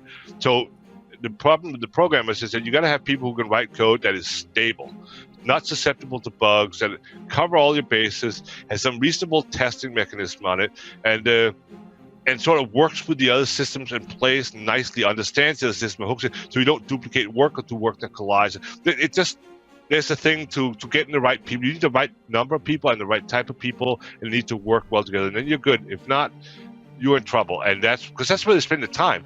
It's not in there. If you want, we don't have enough graphics, hire another Chinese company to crank out more. Not a problem. But your code, if it's buggy or not ready, you can only push on it so much, and then no more. And then the game is late, and then the game's late all the time. But that's because you simply can't push it anymore, right? It can't be done. There's just so much. So that's sort of the big stumbling block. And now one of the reasons I see things like small games and Unity and things like that, where it's considerably easier putting together games, because they have a lot of safety net. But AAA titles are written in C or C++ and some assembly, and there is no safety net. Something isn't right, your computer dies. You're probably hitting the power switch to put it back on. Yeah. Screw up, right? But you do that because you need the performance. That's the difference. AAA games, you look at something like the Battlefield games, so on, what they can pull in terms of visuals, it's staggering. You're not going to... Unity is great. It's really, really great. And Unreal is really great. But you look at some of the custom engines out there, the CryEngine and whatnot, they can get just a little bit more. But that's because people do nothing but tinker with every little bit on those things. Yeah, I was really impressed with, like you mentioned, The Division. I actually really liked that game. What kind of blew my mind, because I've not seen the effect before, was individually lighting every single snowflake. Like with colored lighting. I was like, oh my god, this is amazing. Like I'd always wanted that, because particle effects have gotten, I think they've kind of stagnated over the years, particle effects, but it's just getting realistic, right? Like, to some extent they're still struggling with smoke. Yeah, smoke is still bad. Yeah, and fire is still hard. Some of these things are just really tough to do because they become computationally prohibitive at some point. But the map was cool. I didn't play the game. I watched people play it. I decided it was too much of a grind for me. But I did look for my apartment when I was watching it. Like, I'm right there. And now I'm in New York. I still work in New York half the week these days. So, but yeah, it's just all. And I always wanted to see more of New York. I always know the parts missing. And Chelsea. Why Chelsea? There's so many other better neighborhoods. But yeah, they had to kind of condense it all down. But I played it with a friend who was living in Manhattan at the time. Right. And so he was like, okay, my apartment's here and here, and we found the street and everything like that. It was pretty funny. Yeah, they did a really good job. Yeah. I mean, that's the thing. Yeah. And you walk down that is what Manhattan looks like. Yeah, that is absolutely what it looks like. It's crazy. That kind of stuff is really impressive, because the amount of time that must take. Oh my god! And you can drive it, right? You can't rent all of it, so you got to be pretty smart about it and know. I mean, there's technology developed. There are people who specialize in stuff. Most of the big companies have people like, back when I started doing 3D, and I started doing 3D early. I love 3D, so it's a big thing for me. But you did all the 3D stuff. You did all the programming yourself, right? Nowadays, they have teams who do only the 3D part. They live and this stuff. That's all they do. They do 3D. They specialize in it, and they become incredibly good at it. I can't do that, especially not when I have to do the rest of the game too. So I sort of stopped being into the 3D part, which is kind of sad, because for a while there, it was fun to find a way. How can I render this pixel fast? How can I do a faster line? How can I do a faster perspective correction and so on? And just I can get another cycle. It's all assembly, hand code assembly, just press down. Nowadays, it's hardware. There's shaders, but there's still a lot of clever tricks, and it's just these guys again. These people that they're not bodies. They're people you want in your company. and they want to be there because that's what they love to do, right? So they get away with paying them less than they probably should, because I swear you can make a lot more money doing a lot less work, which is not a goal in life. But it always struck me as, you know, as an example how the game people are frequently, at least in my day, not appreciated to the extent that they should be. They may be different now. I've not been in the AAA game business for some time. It still comes up. I still get the occasional email. Got one today, actually. Like, hey, we're working on such and such, and a unnamed company in such and such a place. Right. Like, okay, I think I know who that is. And then time out that some game comes out, like time it back. That would be in the game. And there's some large titles I could have worked on that I passed up, which I'm okay with passing up, just because I don't know if I want to get back in it. It's so. It's good and bad. Like, it's probably the best thing in the world once it's done and you actually like have a product that you like. But at the same time, like, I've heard that almost in every case of these big AAA games, especially open world games, there's just months and months, if not years, of crunch time. Like, I'm currently doing a video on. I think Vampire the Masquerade Bloodlines, which was Troika Games' third game. I almost took that license. I actually have all the books and everything, and everything they ever I love it. Paper up till a certain point, because they sent all of it to me, and I have all kinds of stuff for that. Yeah, I replayed it a lot. Part of the original Elder Scrolls team I think it's a fantastic opening. I like the system. I like the world. It was really good. I was very tempted. I don't remember why we didn't. I don't remember the story, what happened there, but I still have the stuff. So, if any of them ever watch this, thank you for your stuff. It's been put to good use. Yeah, I love the system. I just bought the 20th anniversary version. I'm going to try to get a game together, and I'm obviously playing the video game again, but apparently that game had almost 4 years of crunch time. Yeah, I heard exactly. After we passed, we heard, well, so picked up, and then and we heard stories of it. Just this thing's going on. It's crazy. Yeah, is the game industry still like that? I've heard cases. I've heard occasionally with EA. Weirdly, CD Projekt Red has gotten some flack recently about not being very fun, crunch time, stuff like that, which I was surprised. I mean, their games are amazing, but I thought they'd be a little bit better than that. But I hear about EA a little bit, Ubisoft a few times for sure. Yeah, because they push out really big games with a lot of content, like almost every year. So. But look at what happened. I mean, it's Rainbow Six Siege, right? They actually they're like, okay, we're gonna take like a year or whatever, half a year, whatever it is, like just deal with bugs now rather than come out with new upgrades. And that thing was already late, and we saw demos well before it came out. And it wasn't because they didn't want to release it. That's because they're still programming. That's a programming thing right there. And there's still bugs in there. Now we have this whole thing, the Pika's advantage going on, right? Everybody's saying that now in shooters. Pika's advantage. They all started with Rainbow Six Siege. There's no such thing as Pika's advantage. It's just complete nonsense. It's just people don't understand netcode and so on. Yeah, it's hard. There's always going to be another thing that people either think they understand or half understand or whatever. That's going to be the big thing. And I think Rainbow Six Siege, they have a rendering problem in Rainbow Six Siege. Now it's better now, but there were times where you can see it. There's even a video on YouTube. A guy named Battle Nonsense does like network videos, and he shows early on where a guy would turn around and face him, but what he saw was the guy hadn't turned around at all. There's some they don't get updated the way it should, and frequently that game. And I played that game. I actually liked that game. That game's great. Yeah. Where you're sitting there watching a corner and you get suddenly shot, and you realize you were shot from that corner you're watching, and you see the replay where he peeks out, he peeks back in, he peeks out and shot. You get shot a lot, and you never saw any of that. That's not a Pika's advantage. That's simple math. Do the math. What is the ping time? Yeah. Right? And how long does it take to shoot? So you can work out. No, it didn't get updated. Your view simply didn't get updated properly for some reason, and you see other times when they're not accurate to where they are standing, even accounting for the ping time. I don't know if that bug is still in there. I haven't played it for a while now. I should go back to it actually, but there's definitely an issue in that game that started this whole thing. It's not a Pika's advantage, right? It's a mover's advantage, if anything, right?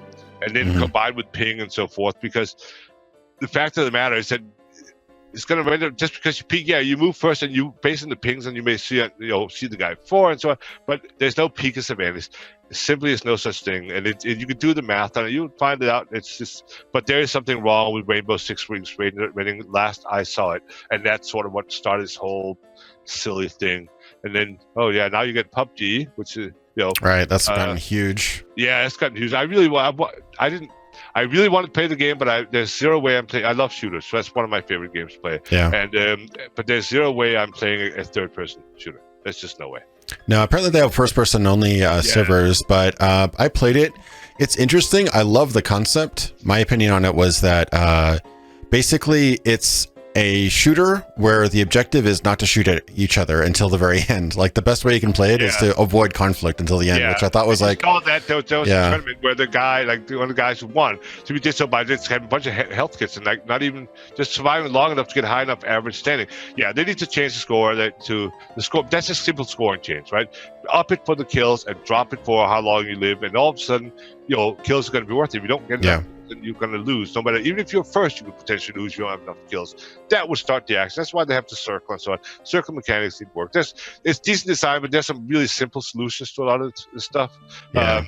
But it's a good example also of a game that starts out a little, hey, I used to do mods for stuff for armor, and now I'll do this, and all of a sudden, oh my God, it's like the biggest thing. They past CS:GO now, most online people. Yeah, it's crazy. I mean, the concept is really solid. We'll just see, if there's a better way to do that it's formula. An old concept, right? That's not even new. No. He just somehow, but that's the thing I'm saying. Originality is not important. Just do it better, right? Make a good game, make it better than your competitors, and that's what he did. Battle Royale, which is done to death, right? Nothing original. There's not a single thing in there that's not been done before. Yeah, he happened to do it better. He did it, where things were off before. He got it right, and that's all it takes is do a better game. Yeah, I mean, it's essentially, when you think about it, it's basically a 100-player deathmatch, free-for-all, one life. I mean, that's all it is. That's been around since, before Doom, probably. Well, probably not before Doom, but it's not that big. Yeah, not that big, but it's been around for a long, long, long time. And you have the added benefit when multiplayer. Multiplayer games are almost always automatically fun. I remember the first multiplayer we had a Novell network, the token ring network back then when networks were a thing before, like what it is today, and there was a multiplayer game somebody had found somewhere, and it was just you could move this little blob somewhere. It was like absolutely nothing, right? It's just early arcade style game, but it was multiplayer. We could all play it in the office. That made it incredibly fun. We would never even look at that garbage, right? But the multiplayer just made it automatically a lot more fun. Yeah, multiplayer will pretty much make any game more fun, just like watching a bad movie will be fun if you watch it with friends and make fun of it. It's just it's the shame of the people. It's always new, and it's always it's always it's nothing canned, and it's so multiplayer just and so he took Battle Royale. It's again the third person thing just bugs me. I don't like because you can basically cheat, right? And then you can peek around corners and stuff. Yeah, I despise campers, and honestly, anything that gives an advantage to a camper, I am immediately opposed, and I won't play the game. Now they have first person, and I really should get to it, but lately it's been XCOM 2 and World of Warships, and I sort of stuck with those for a while. Used to be Battlefield 3. I didn't go Battlefield 4. I didn't go to the Battlefield 1 thing. That's not really my thing. Okay. For World War 1, it's like, that doesn't work for me. I think they had to try something different, just to kind of break out of the mold. But I think it's pretty good. But 3 and 4 were fantastic, really good. And it looks like it's quite fun. It's just not. I don't know. I have several thousand hours into Battlefield, like Battlefield 2 and 3 and 4. I love those games. I play them all the time. But again, I tend to find a game I really like and one I'm actually good at, and then I play it. And because I've become so comfortable with it, it becomes sort of my zen. When I'm stressed or when home from work, or whatever, that's what I can do. Right. And it takes enough of my attention that I forget about everything else, and I'm focused on that, but not so much that I get stressed, right? So it's just puts me in a perfect place. I'm nice and calm, and it really helps. It's been helping me. XCOM 2 has been helping me along lately. Latest job is like so far removed from games, and probably too far removed from games at this point that I should. And now it's probably more fun because you don't have to worry about games working. When you're kind of separated from it, it can be more of just a hobby rather than I never played my own games, and I never played games when I was doing games. If there was a new game come out we had to look at, I would ask somebody at the office, like on the graphics guy, like, hey, this game, can you play it? Oh wow. And I'll watch them play it for a while so I get an idea what it is. But I never played games, and I certainly never played my own games ever. I don't even have copies of them. So it's a big no. But now when I'm not too, now I love playing games, and I love, they're mutually exclusive for me. I can't really do both. You can either create it or you can play it. You can't. Yeah. That's interesting. Yeah. Well, I don't want to take up the rest of your evening, so let me try to go faster through the rest of these questions. Yes, I'll be much faster. Go. No, I'm fine. I'm totally fine. I just don't want to take the rest of your day. That's all. So I'm going to go back to programming. Okay. Well, I have a fun little hobby project doing control flow graphs, trying to do some static single assignment because I think it'd be useful in places outside of compilers. well, I wish I knew what that was, but it sounds interesting. It is sexy. I've done some programming. I did websites and stuff like that, but that's pretty simple stuff. It's program analysis. It analyzes a flow of program, every possible path, and by that you can find out what things are defined, where and when, and what depends on what. And then it's used for optimizations in compilers frequently. But I found that it's also very useful for something like, say, the quest system that I worked on, the story system. It relates to that a great deal, actually. Well, I'm really curious about that. If you were to do a blog or something and talk about that, I'm interested in. I think that the mission / quest system, kind of like in GTA and stuff, is very stagnated. I don't think that it's so like meet this person, get this checkbox, Right. check it off, then Right. next. There's nothing else to it. My ideal, not to get off of the topic already, but my ideal would be a game that plays around you rather than you play around it. Like it, Yep. You go this way. Oh, okay. All of a sudden, this person's here and they're doing this. Oh, you go that way. Yeah. So it follows you rather than you following it. I don't want to play a game where I have to figure out what the designer thought about at the time, what he wants. Right. Right. I see a problem and I want to find a solution to it. And it may be my solution. Now that's asking a lot, right? Yeah. That's the idea for the player, but that's not much easier said than done. That's just not. Yeah. But a good story system can start moving. Again, it's a dungeon master in your box, right? It starts to move that way, and that's sort of the system. And I ask the same question: what kinds of stories? What kinds of solutions? What would I want to do? So, what's a system that would be smart enough to pick up? Because if you have to do every little option by hand, it'll take forever. You'll do like one quest, you're done. Right? So, Right. and there's but it gets pretty technical. And I start blogs every few years, and I write like 3 or 4 posts, and then I realize that Just drop it. yeah, I'm not a writer. I always wanted to be a writer. These days, my big thing, I do a lot of JavaScript these days. JavaScript is my big thing at the moment. I do a lot of network programming, still do some C and whatnot, but mostly JavaScript these days.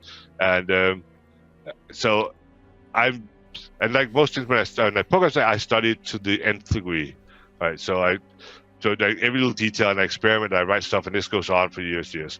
And so I wanted to write a book about it, actually, because I found that there comes a point when you study a language and study something, books can't help you anymore, right? You kind of gone through the books and like, nope, nothing there, I don't know.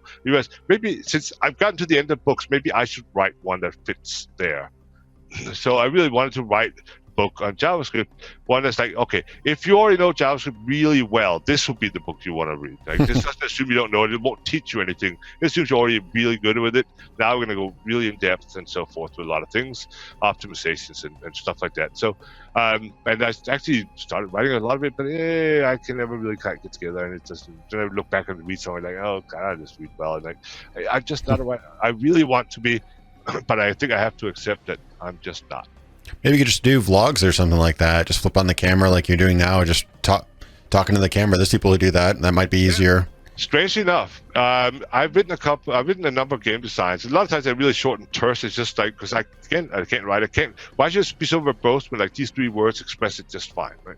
So What happens is that I do find that, as you probably noticed, I can talk a lot once I get started. Normally I don't talk at all, but once you get me started, I tend to get on a roll. And what I can do is I can talk to something. Like say, okay, how do we design this? How do we build this? Or then I can pretty concisely go through, okay, these are the issues, these are the problems, these are the things that we solve, this is how we go about it, and I can be very specific about it and give details and examples.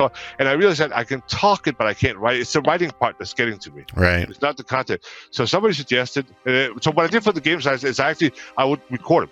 I would simply just speak to games and now sit down and I type them in. And then like writing like 100, 150 pages. Like Battlespire was like 100 pages design. Like for me, it's like outrageous, Wow. And it's just by doing it that way. So, but it's also pain in the ass. Right? I got to sit there and type this. What did I say? Rewind us tape then. And the transcription. Just hire a transcriber. Just do that. So I was like, look, dude, to hire them time, they're like $5 an hour, whatever. They just type really fast. It's done. And like, that is what I do. Why did this not occur to me? So I may actually end up writing a book at some point, but I'll be doing exactly that. I'll hire somebody to type it for me, because you know what? You think that I make a living typing. I type for professionally for like program for like 35 plus years, something like that, right? Like forever. I've actually programmed for longer than 35 years. I still can't do 10-finger typing. I still can't touch that. Really interesting. And it's idiotic, right? Because the thing when I program, I already, the program is done in my head. Once I sit down, there's a problem. Okay, I need to do something like this. Okay, I know how it's done. Now I'm just going to put it in, right? It's very rare I have to think about the code as I, oh, wait, maybe. I always know how it, because I've done pretty much everything so many times, and I know how it works. And so it's just typing that's holding me back, right? And so I try, okay, you know what, this is stupid. I'm going to actually type properly. And it's going to be slow, but just be patient. And after a few hours, I just lose patience completely. Like, I can't do it. And I go back, which is stupid, because I will be limited by, I don't type like 2 fingers, right? But it's not a very efficient style. I use most of my fingers, but they're not rightly placed and whatnot. So it's sort of thing where if I just take, a week, maybe 2, but probably a week, maybe even less, I would be forever faster. Right, much faster. I reap a lifetime of benefit for a little bit of investment now, but typically me the same way I handle my money and everything else. I just don't have what I don't. My code is disciplined, it's terse, it's efficient. I work on it very hard to get its improvement, constant improvement, and it's really orderly and nice and neat, and everything about it is just clean and strict and disciplined. And my life, not so much. The exact opposite. Okay. I could never keep my life. But if you can see my office right now, it's a nightmare. It's an absolute nightmare. I'm glad you can't see the floor. It's everything my code is not, and I was never, and that's the reason why I sort of like still go from things. I just never got my shit together to the point where I started like feeding one success to the next and sort of stringing them together and actually grow them. And Pete just been make the phone calls I got to make and contact people and send that email and fill out that form. And no. And every trouble I get in a lot of trouble, and every time I'm in trouble, it's really almost always my fault. Yeah, we all have our weaknesses. Like I can sit down and create for work on something for 8 hours straight, but you ask me to write write a page on how to organize it, I'd be like, okay, forget it. Yeah. But all right, so let me go to the next question. All good. No, totally good. I've noticed a trend in big budget game design after the 1990s to do what's successful and bankable rather than try new or risky things that haven't been done before, but obviously with a few exceptions. What are your thoughts on the subject? Well, yeah, if you're a business, that's, business is, it's not like investment banking, which is just like pure gambling. In business, you at least have some facts and some product and so forth. But ultimately, you're investing. And that's it. Also, you're investing a lot of money, and you're investing more money now than you used to. It's more and more. The amount of money that products cost is unbelievable now. Now, the bulk of that is to a large extent marketing, right? Salaries and marketing are always sort of the big things, right? But salaries, to some extent, and now if you hire outside companies, that's technically, salaries. You're paying for services, the same idea. And the marketing budgets are huge. And marketing budgets is actually a problem because once you invest a lot of money in marketing, that date is set, right? Right. And the game is done, you're screwed, because once you're done marketing, that effect fades. And you can't just, it just lasts. Once it's spent, no. So you got to time that out, right? Or you wasted potentially hundreds of millions of dollars. You know what advertisement costs, especially on TV. You want a Super Bowl ad on, you're out millions, right? So, and then you can't not have the game out. That just doesn't really work. So, and also the amount of people, we talk about the number of people involved, even though those lists are a little inflated, a lot of people. It's very, very expensive. If you're going to invest that kind of money, you want to have the most bankable thing you can, right? That means you're going to go with stuff that you can see work, that you've done before. Same reason why Bethesda is a whole different scale. But why? Well, we made our name in sports. We want to keep making hockey games. And we did keep making hockey games, but I hired somebody else to do the damn hockey games. Right. But they still wanted to, because that's what we know. We know we can make money there. Yeah, it's not going to make us great and famous, but we can keep making money out of this. It's bankable, it's safe. And that's when you spend that kind of money, then it's safe. But even if you trade something that's pretty well defined, Tabula Rasa or something like that, whether you have a multiplayer role-playing game, but it's a deadly business, right? They went out. There was a lot of money that was lost to that. Even when you go something that at least is a known quantity, you can still fail, and you fail big when you're AAA competing at that level. You fail really, really big now, like hugely big. And unlike investment banks, probably ain't gonna come and give you more money to take to the gambling tables.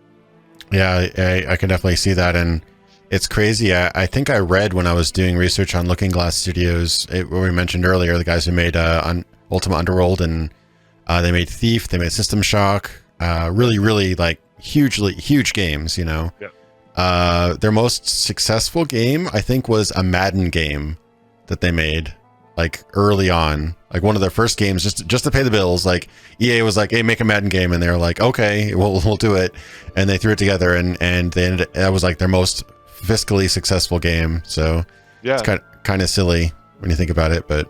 Yeah, but that's frequent. I mean, again, going something safe also frequently is less effort. You can, the rules or the design is well understood. You have enough examples. You can probably find assets more easily, and you can find people who understand what's going on more easily. Everything is easier, right? You're gonna just get, it's just a lot safer doing than trying something risky. I mean, who wants risk? Right. Yeah, I mean, it's very true, especially when you think about it as a business, and a lot of these companies are now public.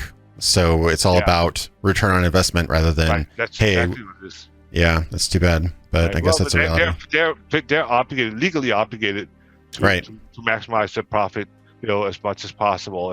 And that makes when you start up or when you're just a couple of guys, you can make decisions of what you want to make based on what you love. But when you are a public company, you must try to maximize your profit, and that's not right. And you don't do that by taking risk unless there's a huge return on that risk, and you can hedge it to some extent, right? Right. Nothing else in derivatives or in other products or something else that you can do to kind of offset it a little bit, just in case. But either way, you're going to be out of a job if you're a CEO and you take a risk like that and it fails. Yeah, totally. All right, next one. There was a post, I think it was in the Dagger XL forums, which is a remake of Daggerfall, a fan remake of Daggerfall.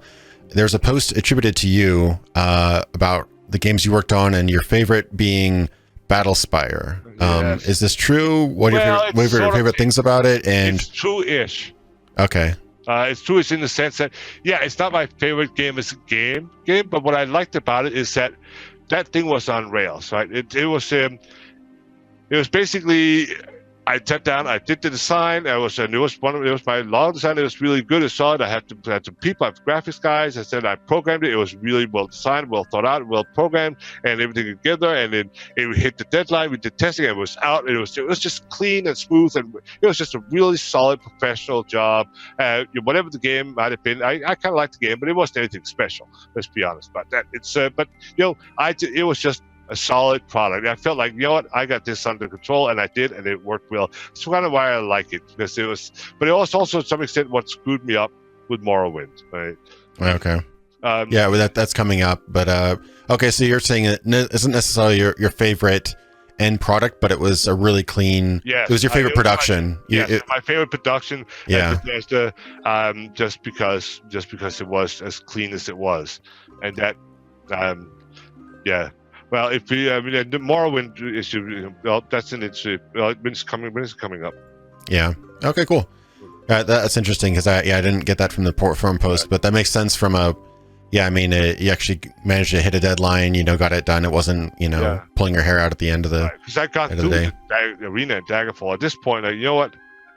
You don't learn a whole lot from success, right? You learn a huge amount from screwing things up. Yeah. Boy, we screwed up everything so many times on the arena and Daggerfall. By the time I got to Battlespire, I was like, you know what? I know exactly what to anticipate and what's going to happen, and I planned for it, and I mitigation and everything. It just really worked out well, which is just so nice. And it's like that's what disaster will do to you. You can take a turn at really high speed in the car, and if you make the turn, you learn that you can take this turn at that speed. You don't know what the limit is. You don't know when you actually roll over. You haven't really learned anything yet, right? You just learn a speed. Once you take the turn, you roll over. Exactly, that's it. That's the speed we don't want to go past, right there. Right? You have much better knowledge at that point, but it does cost. It comes at a high price. Yeah, for sure. What were some of the other big plans for the Elder Scrolls series after Redguard and Battlespire? It seemed like you were kind of doing spin-offs and going in new directions. What were some of the other ideas that were being kicked around? Well, I was still on about multiplayer at that point in time, because I could see we have this big world, and I'd written the whole thing. There's really nothing to distinguish the player from any other NPC in the world, right? You had your view screen and so on, and your controller inputs and what you could see, but it all just wired down to the same kind of thing that all the NPCs were as well. The idea was that I could just as easily wire in some remote to that, right? Oh wow, that's pretty cool. So that there's no dependence. The game engine, nothing in the game at all cares at all about the fact that you are the player, right? You're just another block. You just happen to be one that can be controlled, and the visuals going up there. So the separation of the whole, what you're seeing from the actual game side, because that way I could simply replace. I could wire up remote people to all these, and they would all see. So his whole thing was thought out. It made the system a little more complex than it really needed to be. Right. But it does mean, so the whole thing was a tree system. Like, you like, there was a world, there were like places in the world, then there were people in the world and monsters, and you were a person. Your equipment was a tree inside you, and that could be a bag and stuff inside. So all this just this tree, everything was inside, something else was hidden until you were inside it, which could be yourself, but put the house, then that became visible. You had a bag, you opened it up, now you could render the tree in there. So the whole thing was built on this large tree and what was visible, and it needs to be wired up to stuff. And it was a very clean, very nice system. That part of it always worked really well, and so ready for multiplayer. So I wanted to, we have this big world, you can do all this stuff. What if there were thousands of other people? Right, and you get together, let's build castles, let's do sieges, let's get a group of people that, this time, this day, we have this siege, this castle siege, join the attackers or offend. If you get enough people, you're actually there fighting a real battle with real people on a real, and so just that whole, now you can actually live there, right? Because again, I'm trying to get to the point where the Dungeon Master can keep going and so on, but now we go further.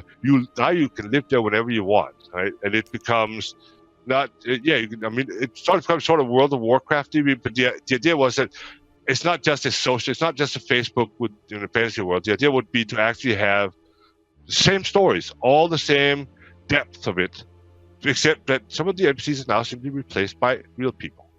Wow, so the end goal would be basically like something on the scale of Daggerfall, and every NPC could be essentially possessed and taken over. That'd be crazy. Yeah, and the idea said you'd be able to do all things, but there was a lot of work involved there, because then you could buy a house or boat and run Daggerfall, but you should really be able to customize it probably. And if you have a store, why can't you run the store? Right? Why can't you have the power? Why can't you be there? Why can't you talk to people? And so but the drive was to eventually get to a point where it's the world. It's a real world. It's obviously that's not a realistic goal, but the idea is that obviously there's some steps between there, but like Machiavelli's prudent archers, right? You aim much higher than the targets in order to hit them, and same thing here. It's just there's just this. It was always very ambitious. I was always much further ahead than technology or my capabilities were, up to, but always strive to that. But to large extent, it was always overextended. So we ended up not having the time or the resource to really do it as well as it should be. Right. Well, yeah, that sounds awesome, though. I've seen some games attempt that to a certain point, but either held back by technology, or in some cases they actually get most of the way there, but then they just have a really awful business model or something. Like there was this one game, I think it was Arc Age or whatever, that had like ships and armies, and you could make houses and you could become like shopkeepers and stuff, but it was a Korean MMO, Korean, and they have really notoriously bad, pay to win and, bad business practices. So the game just kind of, ate itself essentially.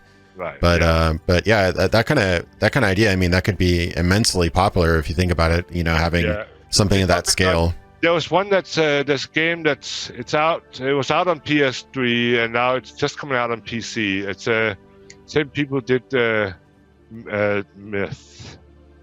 Not Myth. Oh, what the hell? Bungie, yeah. What did they do? What is the name of the game now? Destiny. Yes. That. Yeah. All right. That's sort of like where you have things you coordinate and so on, a bigger thing. But again, it's also very like there's this thing about here. I'd like to see a lot more fluid. Right. A lot more fluid. So it's just a world just like a Matrix type thing, where you just plug in, you like step right into this role and you just keep going in the world.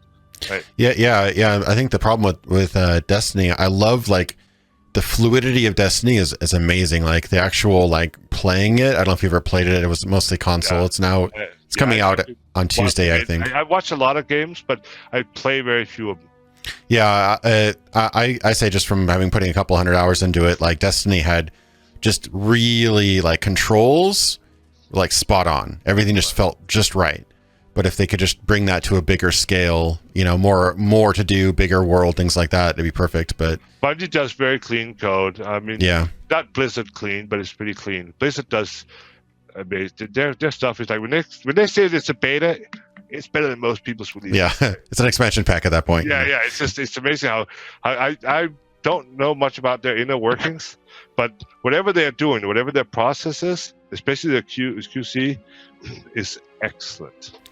Yeah, I think that they, I think post Diablo or post StarCraft or something like that, they got into a point where they were like, okay, we've got enough money so that if a game needs like another year or another 2 years, we're going to give it that. And that's what their advantage is, especially after World of Warcraft, where they're basically just printing money. Like I think they peaked at like 10 or 12 million monthly subscribers. They had like money they could throw away. They even developed an entire MMO that they just tossed because it didn't work. Money will go a long way to solving a lot of problems. But still, you know, there are people with money that still mess up. What is the space game? The public funded one? Oh, Star Citizen. Yeah, just an example of a lot of money, and you know, things are taking time and not quite working. I mean, they'll get there eventually, I guess, right? Maybe. I think at this point, it'll either be the greatest game ever made or it'll be disaster. I can't tell what. They've got about 130, 140 million. Between, right? Yeah, probably. Just another game. That were almost with all the hype. But again, Chris Roberts is trying. I get what he's trying to do. He's trying to do what I was doing, right? Oh yeah, it's an amazing concept. I love the concept. I just think he's too ambitious. I just talk about like the idea is there's a whole world. Go everywhere, do all the things, and it's smooth, and it's fluent, and it's completely immersive, and you can take up all this. That's what he's trying to do. That's what I wanted to do with Morrowind, but you know, I didn't have the capabilities to do it. I don't know how close they're going to get. The stuff is beautiful. Chris Roberts, again, has made a lot of mistakes, and therefore is very experienced and clearly has some idea of what works and what not. And Chris, I met the guy a few times, and he's a nice guy. And he's a smart guy. And he does know what he's doing. He really does. But largely, I think, because he's had a chance to explore, right? The Wing Commander stuff, and to some extent, fail. You know, there were some serious bugs and release issues, and there were very schedule problems and so forth. And you also could say that the game's never quite what he wanted, you know. Right. But this time, I think he's like, okay, this time we're going to do it right. And but he's still taking years and years, and they have oodles of money, and it's not there. And we'll see where they are. I mean, I love the fact that he's doing it. I can't wait to see where it ends up. But I think that almost no matter where it ends up, it's not going to be right. It's going to disappoint somebody, no matter how much, because some of these people are spending thousands of dollars for ships that don't exist, you know, things like that. Right. And they're gorgeous. They're very gorgeous, and they're pretty. And if I had lots of money, maybe I'd do it. But they are pretty. Yeah, I just like to see a game. I think I played an alpha like a year or two ago, and I was like, ooh, this game is rough still, really, really rough. So I hope it does amazingly. I think that I do like graphic design. I don't do game design as much as I'd like to, but one thing that can really happen with any project is scope creep, and I think that SC2 Star Citizen I call scope creep. That's scope creep the game. It started out as like you can fly spaceships. Now they've got. Is that how it started out, or was there plans? See, scope creep is only scope creep if it wasn't planned, right? No, most of the stuff wasn't planned. I think it started out as just ships in space, and then they are like, okay, well, ships in space plus a campaign, and then Wing Commander, right? I mean, and then he did a first-person shooter mode, and then he's doing racing, and then he's doing procedurally generated planets, which. Yeah, and that's amazing. I love that idea. It's just even a game that was all about just procedurally generated planets still messed it up. So it's just I'm hopeful. Elite. Well, there's a new one. Now it's Elite Dangerous. Elite Dangerous. Yeah, I played that. Yeah. But yeah, I played the original Elite. And I played that so much. That was so much fun. I mean, by today's standards, oh my God, it's just wireframes, right? Yeah, it's the old vector lines and stuff like that. Yeah, just straight up like black and white lines and black background. But I still play. We still great. And one of the things we always want, because you really kind of immerse yourself. You find as a game designer, and especially with the quest systems on, you find that you give people enough points and detail, they will fill out everything else themselves. We got letters being like, "Oh, I can't believe when I did this. Then the vampire must have thought I did this, so he went over this." Like, no, he did no such things. Right, dude. But because you saw this, you connected the dots for. Yeah, it's amazing.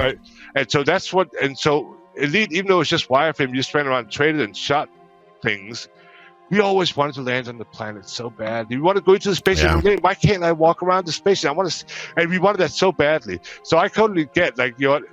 That's essential for me. Without that, it's just another Elite. It's just a prettier Elite. Yeah, I mean, I think even Elite at Dangerous is doing an expansion where you can land on planets and stuff like that. Yeah, so they're trying that. Now, I've been following that just mostly because the sound when you get out of hyperspace is probably the coolest sound in the computer game history. Oh yeah, that's amazing. The first time I did it, I had my computer hooked up to my big TV. Right. I cranked it up and I was like, zoom, and I was like, oh my God, like I'll just engine yeah, it's a fantastic sound effect.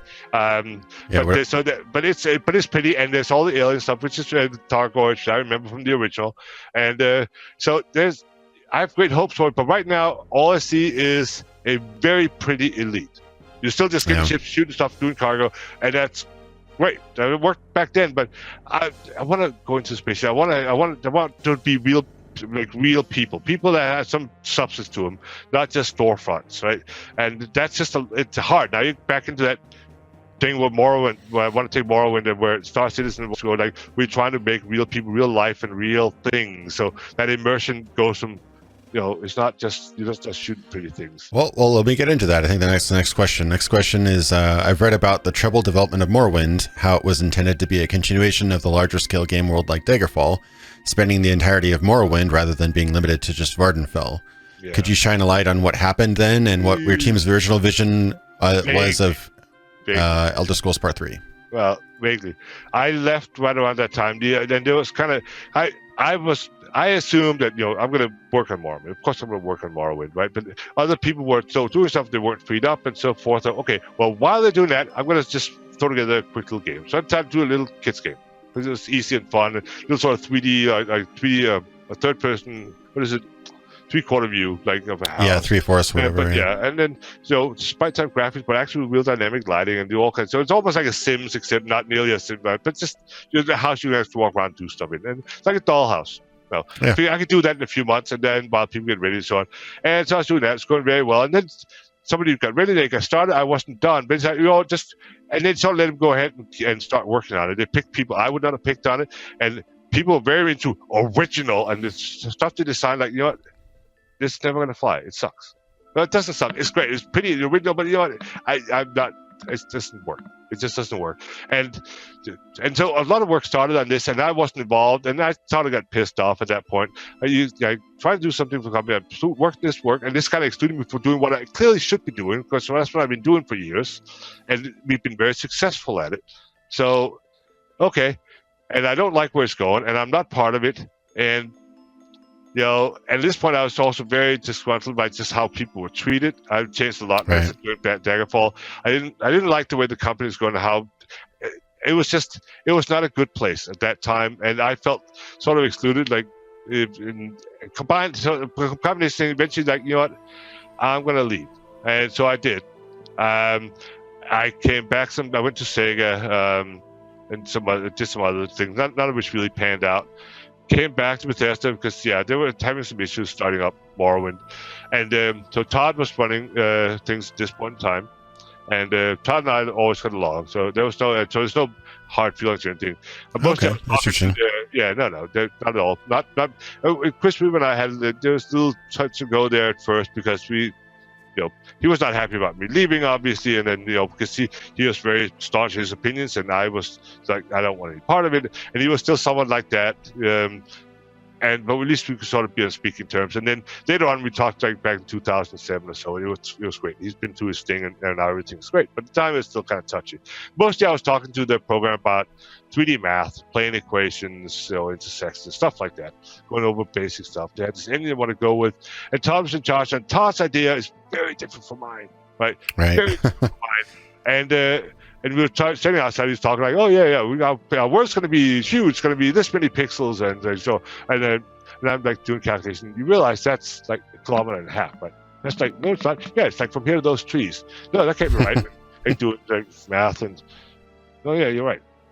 Like, and just to do that, and then when I saw it, and I think I played Morrowind, maybe I played Oblivion. I'm not sure which one I played. That's one where you're around the Empire, the Imperial City. That one I think is Oblivion, I think. Okay. Yeah, that sounds right. And but the thing that gets to me, and this sums up Todd's style and my style, they're just different. But they're really different. Is that I could stand on one side of the Imperial province. I could see the Imperial capital and the mountains on the other side, and I could walk all the way through it to the other side in maybe, 15, 20 minutes. Maybe, on the outside. Right. Maximum. That's not the world that's not a real... I have a park behind my house that's larger than that. Right. There cannot be sweeping events and large-scale epic events. It's something that where I can, probably hit a baseball a couple of times and get to the other side. Where you can see, oh, what's the Emperor doing? I don't know. Let's look. Oh yeah, he's, you can see everything. It totally missed out on the scope, I thought. You don't get the same sense of like this huge world and all these things and so much to explore. A lot of games are guilty of that. Some do it better than others. Witcher 3 is a good example of like, there's also a limited world that's really too small, but it managed to pull it off. Witcher 3 was a fantastic game. Oh yeah, I agree. It definitely feels a lot bigger than it is. Yeah, exactly. It made it feel a lot bigger, even though when you sort of step back and look at it, it's really not that big. Right. Yeah, it's not like it might be a little bit bigger than Skyrim or Oblivion, but it's laid out in a way where there's actually just wilderness where you can just sit there and hear nothing but the crackling of trees, and it reminded me a lot of Daggerfall in a way where you just sometimes the journey was more interesting than the destination. Right.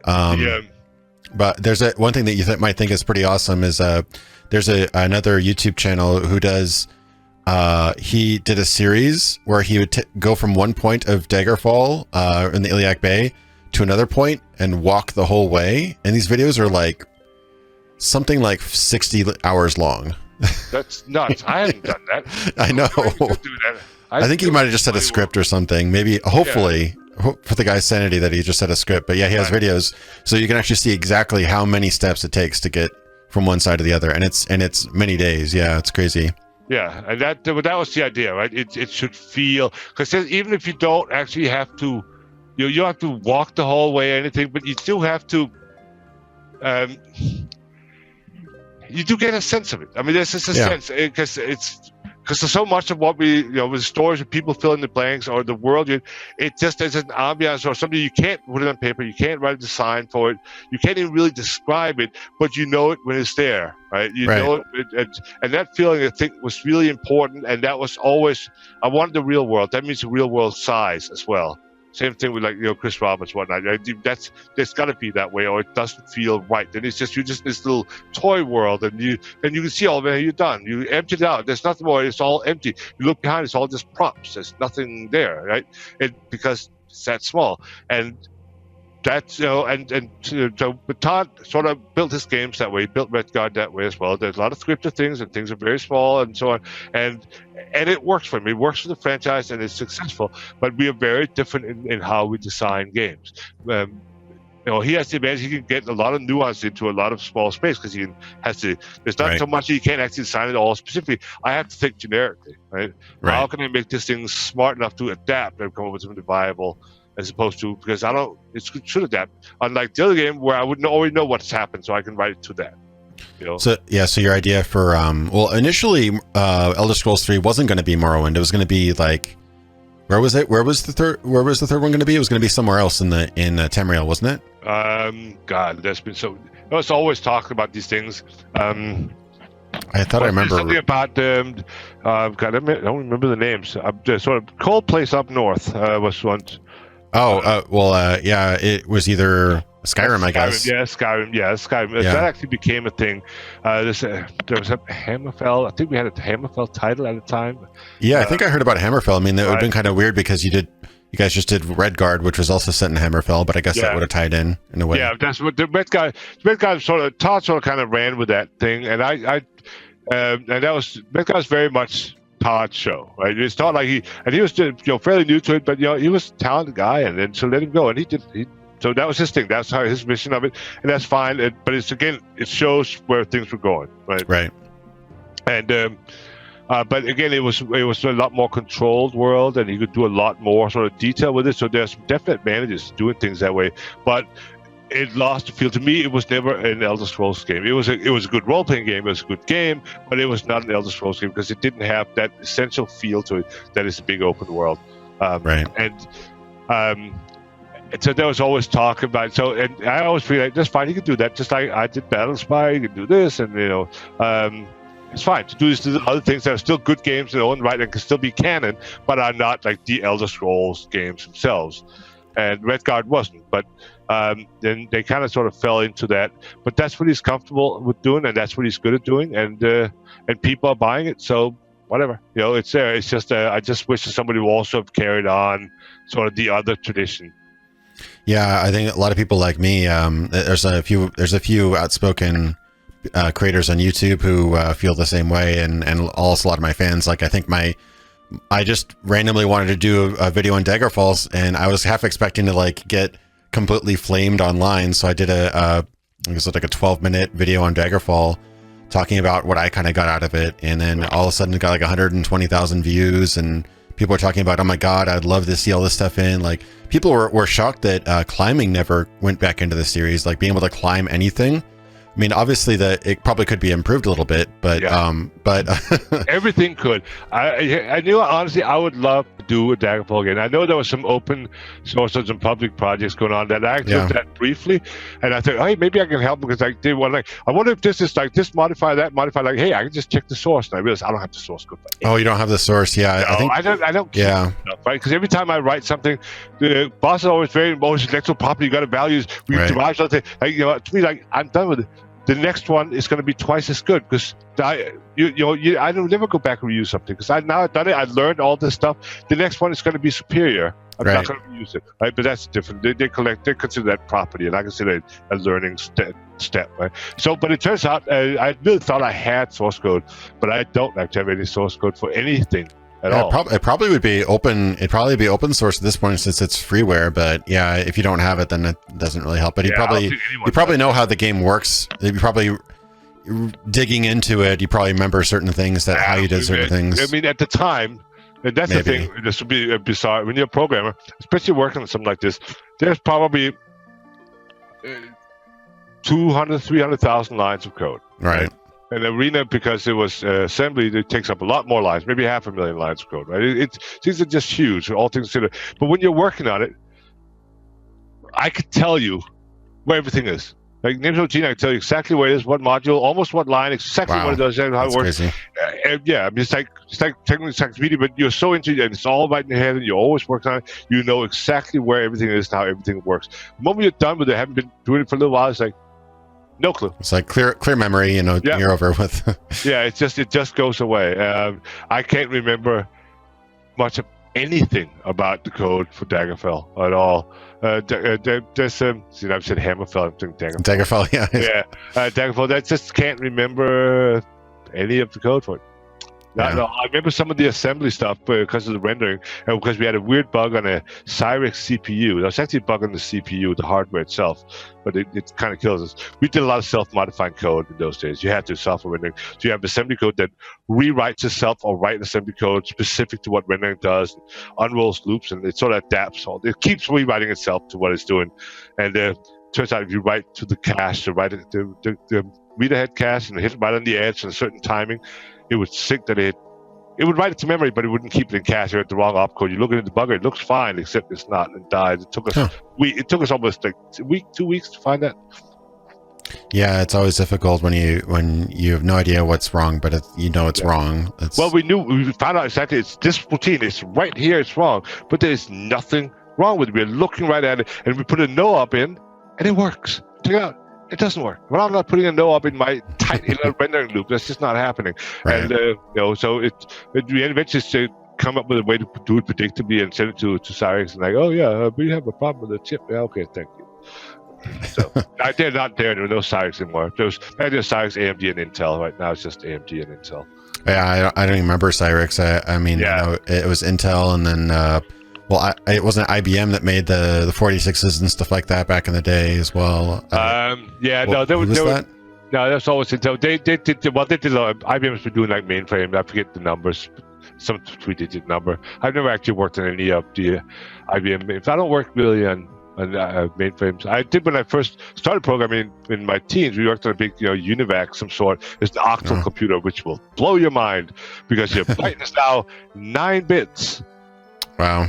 Yeah, and then that's weird. It's like 3 bits, so it's like 9 bits for the whole byte and 3 bits for each digit because it's all octal, and it's just weird.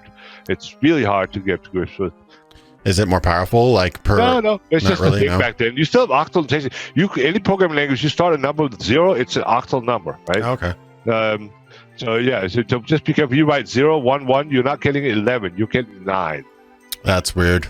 Yeah, it's happening in C, in C++, in JavaScript, everywhere. It's 0 first year octal. Yeah, I always thought that, the decimal system is kind of just arbitrary. They picked a number, we have 10 fingers. They picked 10, yeah. That's so not arbitrary. That's exactly why. But like, what if we had like this, at least we be able to divide in like half, quarter. Be a little bit more divisible, but. Yeah, but all numbers, that's something they don't apparently teach in computer science anymore. I've had to teach most of my programmers in the last few years this basic number systems. And all the number systems work exactly the same. You think that decimal is easy and all the other ones hard. That's because you use decimal. You can do it without thinking, but the other ones work exactly the same way. It's just your number, the base of whatever it is, to the power of 0, 1, 2, 3, part of the position, done. That's how a number system works. They all work the same way. It's super simple. It's just that some are intuitive and easy and some are too damn long. Like binary is too long, right? But hex is easy, Yeah. It's just people have to kind of unlearn what they've been taught, I guess, to kind of. Well, they never taught at all. I'm so surprised at what they're teaching.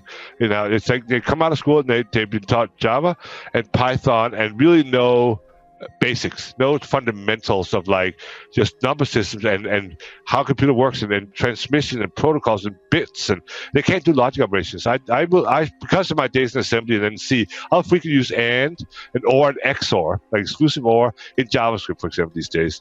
And JavaScript people, almost none of them, half of them don't have a formal background. The ones that went to the Java Python thing, and none of them have any idea what an exclusive OR is, or even what a logic operation really does, or how binary works. And so when I ask, if they have to do a odd and even number, that's a common test. I even thought that people sometimes determine if the number is odd. Oh, you just do this modulo 2 and see if it's 1. Except, what happens if it's a negative number? Oh, then it's minus, my test fails, right? So it doesn't work. You and it with 1. It's easy. Just get the last bit, right? And they tell you always, no matter what. And I get. They were never taught. Yeah, I guess because they're being taught from the consumer end backward. Yeah, they only get like the end. They don't get the basic. Right, like, exactly. They're like, here's what you will be needing. So we're going to start teaching you that. Right. But it's like, you know what? Teach the basics. One thing I noticed when I started learning C, everybody's went on by OC, so pointers are so difficult to learn. They're so hard to understand. They're grasp and so on. But I came from assembly. So I knew how the computer and the CPU worked. So when I saw pointers, it made complete sense. It was so obvious. Of course they work like that. Ampersand that takes the address off, and this is a dot if you have to remember. Otherwise, if it's a reference, then it's error. Okay, got it. Makes sense. No problem. Never had any issues with pointers because I got the basics first, right? The idea is teach them the basics and then teach them the languages. But the languages are just the end point. If you understand how to program. Programming is a skill that's not has to do anything. It doesn't have anything to do with language. It has to do with the way of thinking. You learn and condition yourself to think, just like you draw your pathways grow in your brain based on motor function, everything else. You become better at it as you do them. You program, your brain burns pathways for that. Programming is a skill. Language is just how you express it, and you can use any language. That some are better at it than others, some are easier to learn than others, some are more comfortable with you than others. But that's all they are. It's how you think, and that's the basic, and that you should learn first and always. The rest is easy once you know the basics. But I'm not a professor, although I want to be. But Well, maybe one day. Who knows? One day. Nah, never. That's my dream. But that will never happen. All right, so where were we now? Yeah, we've kind of alluded to this already, but what changed that caused you to, and much of the original team, designers and developers, to move on around the time Morrowind was kicking into development in the late 90s? Like, I noticed that a lot of shift of people kind of moved out of Bethesda. Everybody left. I mean, because nobody would stay there for very long, right? It was just an awful place to work. I mean, basically, you came in, they wouldn't spend any money on hiring people most of the time. Well, they got better, but so they hired people like next to no money, and they'll push that salary down. What is the least amount of money we can pay them, possibly, right? And then they would just work them brutally and so on. And it was just all kinds of agreements they had to sign and so forth, and they had to stay for a certain amount of time. They had to pay their salaries back, or it's just nuts, right? And people they could get much better offers from elsewhere. I mean, the game business is a hard business and not very nice when it comes to how it deals with employees. Bethesda was the worst of all, so it was pretty tempting for them to go elsewhere, and they got offers from elsewhere because going through the school Bethesda, man, go through that grind, you become pretty good pretty quickly because there's no other alternative there. So they got offers, or they just couldn't deal with it, or some whatever reason, and then they just left. And I would never have the same team on 2 consecutive projects. Never happened at Bethesda. Oh, wow. Always, some people would carry through occasionally. If you're lucky, you get 1 or 2, maybe. But most time it's just all new people. Now you got to teach somebody again because they would get the college kids, right? Because that's what they were willing to pay. And that's also, in all fairness, there wasn't that much available there. You'd have to get people to move there, and that would be even more money. Not likely to happen in those days. I'm sure that's very different now, but that's how it was back then. And there's just people drifted away. There was nobody. By the time Morrowind was time, there was really nobody left from the. Oh God, I think Ken Wilson might have been there. Bruce Nesmith might have been there. I'm not sure. I think I read that the writer was that Bruce or was that Ted? Ted left during Daggerfall. Always and I think that I, to some extent, was part in pushing that to happen. Not sort of deliberately, but either way, it's something that I'm such an idiot. I did a lot of stupid things in the day, and it's. I was an idiot. I think I may have had some part in that. I mean, not deliberately, not like Ted, you're fired or anything like that, because, but I think I was probably not very nice. It's hard for me to remember from my own point of view being there and so on, but I have a lot of feeling that that was part of the problem to a large extent there, up until a certain point. I think at Daggerfall, like at the end of Daggerfall, I think that was no longer part of the problem, but then I began to see the problem. I was senior enough that I wasn't going to suffer under it, obviously, but I certainly started seeing it and started caring about it, and like, wait a minute, you don't treat people like this, that ain't right. I guess you just you got so much pressure on you kind of funneled the pressure onto others, and it just kind of became a vicious circle, I guess. Well, or I think maybe I could take a huge amount of pressure, and I feel that everybody else can too, and it's fine, it's how it is, and I could deal with it. And they would break at some point or other. I wouldn't, but when I finally did, I realized that, oh shit, this is what we've been putting them through. Right. This isn't right. And it took, and a lot of times when you learn this in life, you kind of have to feel them on your own body, right? You can have people tell you, don't do this, it's stupid, but you're probably going to do it anyways, and then you're going to learn why it's stupid. And that's the only way you're going to truly learn, is when you actually, because I have daughters. I tell them, don't do this and don't do that, just do it. And of course, they've done every damn thing I told them not to do. Right. And they're like, oh my God, that was so stupid. I told you this, yeah, I know, but, I guess it's the same kind of thing, right? You can't really, you can get knowledge from people, but wisdom you kind of have to, it comes to pain. Yeah, no knowledge is as strong as personal experience. So yeah, to be sure. All right. So, now after we talked about this a little bit as well, after a decade of working at Bethesda, you've been involved with a lot of development projects ranging from Sega to Blockbuster. And I guess you're also involved in Skullgirls for a little bit. Yes. What are some of the highlights of those years, and what are you working on now? Right now I'm doing boring stuff. I was involved in some educational games for a couple of years. That was another startup that unfortunately ran out of money, mostly network stuff. I got very fond of network programming and web development and so forth.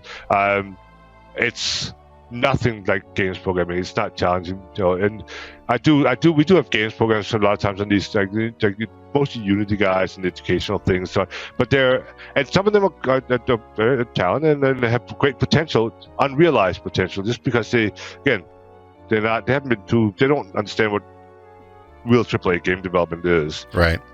And honestly, they don't really have to, and probably shouldn't. But a lot of them have great potential. So, but other than that, it's honestly, mostly I'm cruising and using the time to work my craft. I've become very focused on, like the last maybe 10 years or so, just focusing on my craft. People always say, are you a JavaScript ninja? Are you coding ninja? Like, no, I don't want to be that, because you know what? They kind of made do with whatever, as long as it worked. No, I want to be a coding samurai. Right? That's what I want to be. That's who they were. It was a whole being.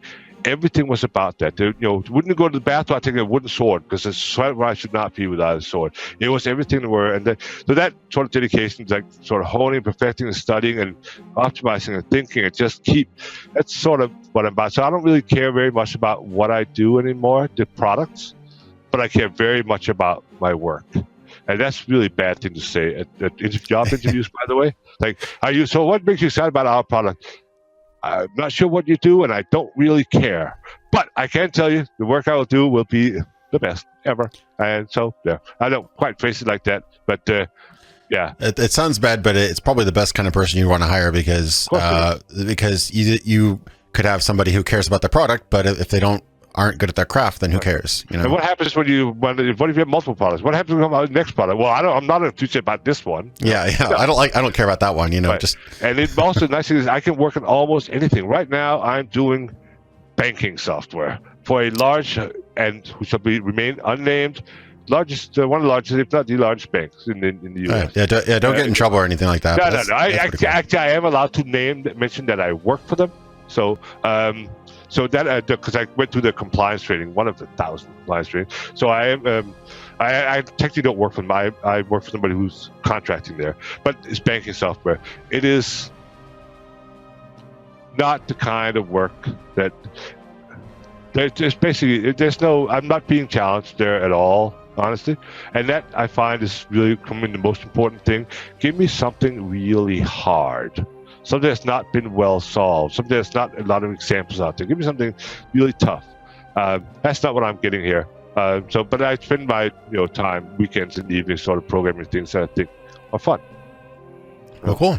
I heard that you're working on a Greek parser. Was that right? Oh, years ago? Yes. I was vice president for Blockbuster for research and development, and I worked mostly on the information retrieval, like search engines, so on both search engine for them, and also it's not a natural language parsing. I've always spent a lot of time. I like languages. I learned a lot of languages. I've forgotten most of them now, but if I could remember them all, I could speak maybe 20 languages or so. Wow. And half of them like ancient and no longer spoken. It's not that useful, but and programming is great, and math is great. And I spent history. It's another thing I studied way too many things. But this was from biblical studies. This originally started. I had an issue with part of the New Testament. I was pretty sure it was not by the author. I said it was. To me, it's a purely academic interest. I'm not a religious person. I don't care about that. But academically, it's very fascinating. So I wanted to figure out if I could prove it. So that involved learning ancient Greek, and then writing a parser, natural language parser for ancient Greek, and then do some analysis and so forth. So I did learn ancient Greek, and I did write a parser for it, and apparently there still isn't one that does ancient Greek. Apparently mine's still the only one. And but I never did finish the statistical analysis because some materials I have a hard time coming by, and eventually I got so tired of trying to get people to. Everything costs money in the academic world. Right. It used to be that science was open and shared. It should be. Oh, it's published in peer-reviewed journals. So on. Yeah, if you can afford it, right? Yeah. It's like science has gotten. That's like a lot of companies that supposedly they're good for science, like JSTOR or Elsevier or some of these people, really hurt science. IEEE, terrible organization. But it's like the standards about everything. So it's like the famous standards thing. Like they said, like it's IEEE something. That's the big standard for most things, floating point and stuff like that. Or ISO, they're all terrible because they pretty much exclude people like me. Yeah, unless you're an organization, a university or a large corporation, you can afford it. ACM is the only one I can think of that I actually have a deal that I can actually afford. I can access their papers for something I can really afford. Everybody else, no.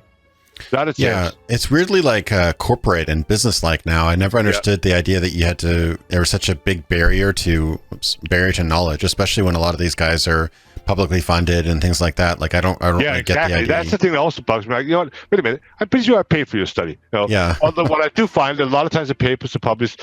If you search for the title, you can find PDFs on their own, on the professors' websites or on the universities. You can usually dig them up. It's very rare. It's not. Most of the time you can find it, but sometimes you can't, and there's just no way you're going to get it, and unless you want to, pay the $60,000 to get access to it, or you can pay the smaller, maybe like some about every month, and you get maybe 20 pages, some papers a month, which IEEE had for a while. ACM at least give you have access to everything if you just pay this minimal amount. That's fine. It's a lot better. So I can afford it, but the academia is it's rough. It's in terms of money. If you and everybody wants money. That's what it is, right? Science is something that should always be open because who knows what the hell the next good idea is going to come from. Yeah, the thing that always irked me is when you see some sort of journalism and they're like, "Oh yeah, this is all proven because look," and they point you to a science paper and then you have to pay to see the paper, and it's like, okay, well, yeah, well, if you take the whole title, double quote it, and also especially do a file type PDF, then odds are you will find there's a very good chance you'll find it. Yeah, I've found so many really odd things by just being really smart about. Well, I mean, that's how I found you actually, just being good at Googling basically. Oh, but yeah, there have been so many names, but Julian Jensen is also not my real name. I'd say, like I said, one day I'll use my real name. I think. Maybe. All right. Yeah, I mean, whatever floats you. I mean, I went by a pseudonym for a while just because I didn't like my last name, but yeah, that's how I started. Yeah, actually, my real name is not a secret.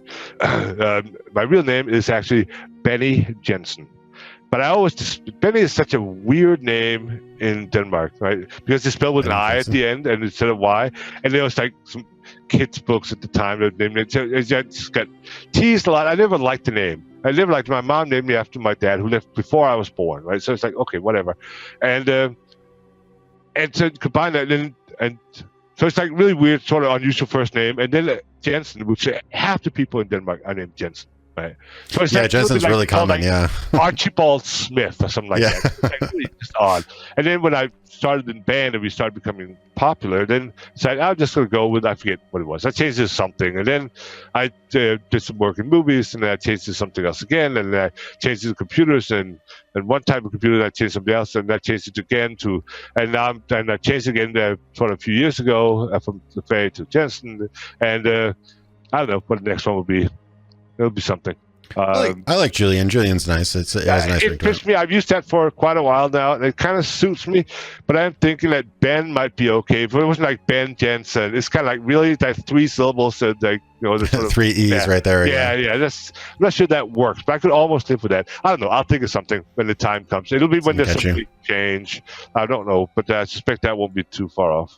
Then I'll be doing something else, but I'll still be programming somewhere, somehow, because that at this point in time is who I am. That's for sure. All right. So what are your thoughts on post-2000 Bethesda Softworks or game studios, I guess it is now, and the course and design of philosophies they've taken? Do you agree with most of what they've done in the series, or would you lead it in a different direction? I think we touched on a lot of that. Yeah. I would definitely have led it in a different direction. No question about it. It would have still been all the makers and stuff and the races and the time and place. That would have all remained the same pretty much. I mean, obviously, Todd and I are different people. We would have drifted somewhat, right? But the core is still there, and the core would remain there. But yeah, my focus would definitely have been on a large open world, making the computer better and better and better, and adapting dynamically the world, the environment, the stories, involving multiplayer as a more natural thing rather than having a multiplayer version. Like, sort of a natural thing that comes in there. So you can still use it. You can simply shut it off and still use a single player. It would still work perfectly well, or be a multiplayer, and it would be a transparent thing, and just try to get more and more immersion in it. That would be the ideal, and where I would have taken it. But if you have enough people who build stuff in scripts and so on, you can almost do that by actually making manually. Yeah. I mean, look at the division, things like that. You can build a lot of things if you have enough money and people, and it gets to the point where it's almost, but not quite, like an open world. Yeah, it's interesting. My personal viewpoint on it is that there's few games. There's only a couple games that have actually done it for me. Like I think there was Terraria, which is similar to Minecraft. And, I know. It's actually kind of fun. I really like it. I bought it. I haven't played it, but I bought it. But I watched somebody on Twitch play it for a while, and it was kind of fun to watch. Yeah, and Daggerfall, those really only, I could probably name all the games that gave me that sensation, like maybe on one hand, but it's and I mentioned it in my video a year ago when I did a video on Daggerfall, is that you go to an area and it feels like you're actually discovering something new that no other player has ever seen. And there's a good chance that that's true. Yeah, and that's exactly what I said with Daggerfall. Right. It could be true. Who knows? Right. And that's it. Yeah. That's it. But it's like and that's also a concern. How do you achieve that? Right? Because if you said that, okay, how do you make a game that has that feel? What are the formulas? Give me the steps. 1, 2, 3. Give me right. It's a mystery, right? I think I have a pretty good idea, intuitive, instinctive, of what makes that feeling. But I would also have the advantage of knowing it when I feel it, I know it, right? So I think I could recreate it, but I think, right? Until I actually do it. But if we manage to make it in 2 games, I think I could keep that going, because I get that part. But I probably will not have that opportunity ever. So, but it is something. It is an idea I play around with. In the right circumstances, if there was some money, the budget and the people and the time and so forth to actually do one, I would consider doing another one. Like I said, it will never happen realistically, but it's always a nice thought to try to get it just a step closer, get Daggerfall, but with some real substance and depth to it, and fewer bugs, and some good persistence. The game that actually learns. Yeah. Put in some more modern things. Put in some neural networks and learning algorithms and so on, so they can adapt to things and how you act, and so there's a lot of really interesting things that could be done that nobody has really done before. I spent a lot of time not in the game industry, and studying systems outside of that are quite well known and functional and can be used for a lot of things, but that a lot of people in the game business they don't read that. There's a different world to them. They do games. And like I said, they're very, very good. They're certainly smart enough to do it, but they generally don't have the time or the interest for it. But there are so many of those things that can be adapted to make games that are really clever and can adapt to things. It could be done. Yeah, I think so too. And what's interesting about the game development now is whereas AAA development has gotten more and more expensive, they're bigger than movies now. Like the next GTA is going to cost more and make more than the biggest blockbuster. Oh yeah, we beat that. We beat that a long time ago. Like what was the Cameron movie that made the most money? Avatar. Yeah. That's what, like, $1 billion. Oh my god. Yeah, exactly. They sold Minecraft for $2 billion. And that was made in Java initially. Yeah, so nobody should be subjected to Java. Think about computer languages earlier. Yeah, it was just a language, except when it's Java. That's an exception. That one's. Yeah, I mean, I know there's differences, but JavaScript is good for web. But I wouldn't try to build a game out of it. Yeah. No, I wouldn't try to. I would not build a game. It's good for people. Think of it as a browser thing, and it is a browser thing. It's also on the server, and it makes for a fantastic server. But it does not make for a good game language, because you really need. It doesn't have computing performance. It doesn't compute. It's value. It's dynamic value types. It simply doesn't do computing. You want C for that. You want to be serious about a game. You're going to make it a C, with a smattering of assembly where you really need it. That's what you got to do if you want performance. Anything other than that, you're handing off cycles for no reason.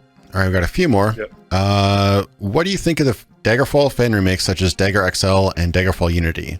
I think you're familiar with XL. I'm not sure if you've seen Unity yet. I don't know. No, I saw one briefly, like some years ago, like I said, and I thought maybe I had the source. I could help out with some. At least, I can't hand out the source because, I don't know if I can or not. But the point being that I wouldn't know if I had the legal rights now, so I certainly wouldn't be doing it. But I could at least peek and give some hints, like, okay, these are the values here, and you probably want to look, so it'd be helpful. But like I said, I don't have the damn source code, and never played the game, so I don't know. What's in the game? What is that game? I have no idea. No, it's really by the time you're done with the game, it's all you've been doing all day, every day. When it's done outdoor, man, you do not want to see the game, hear about the game, or play the game, or have anything to do with the game. You're so over that thing because that's been your life to the point where under those kind of pressure conditions, you're done with that.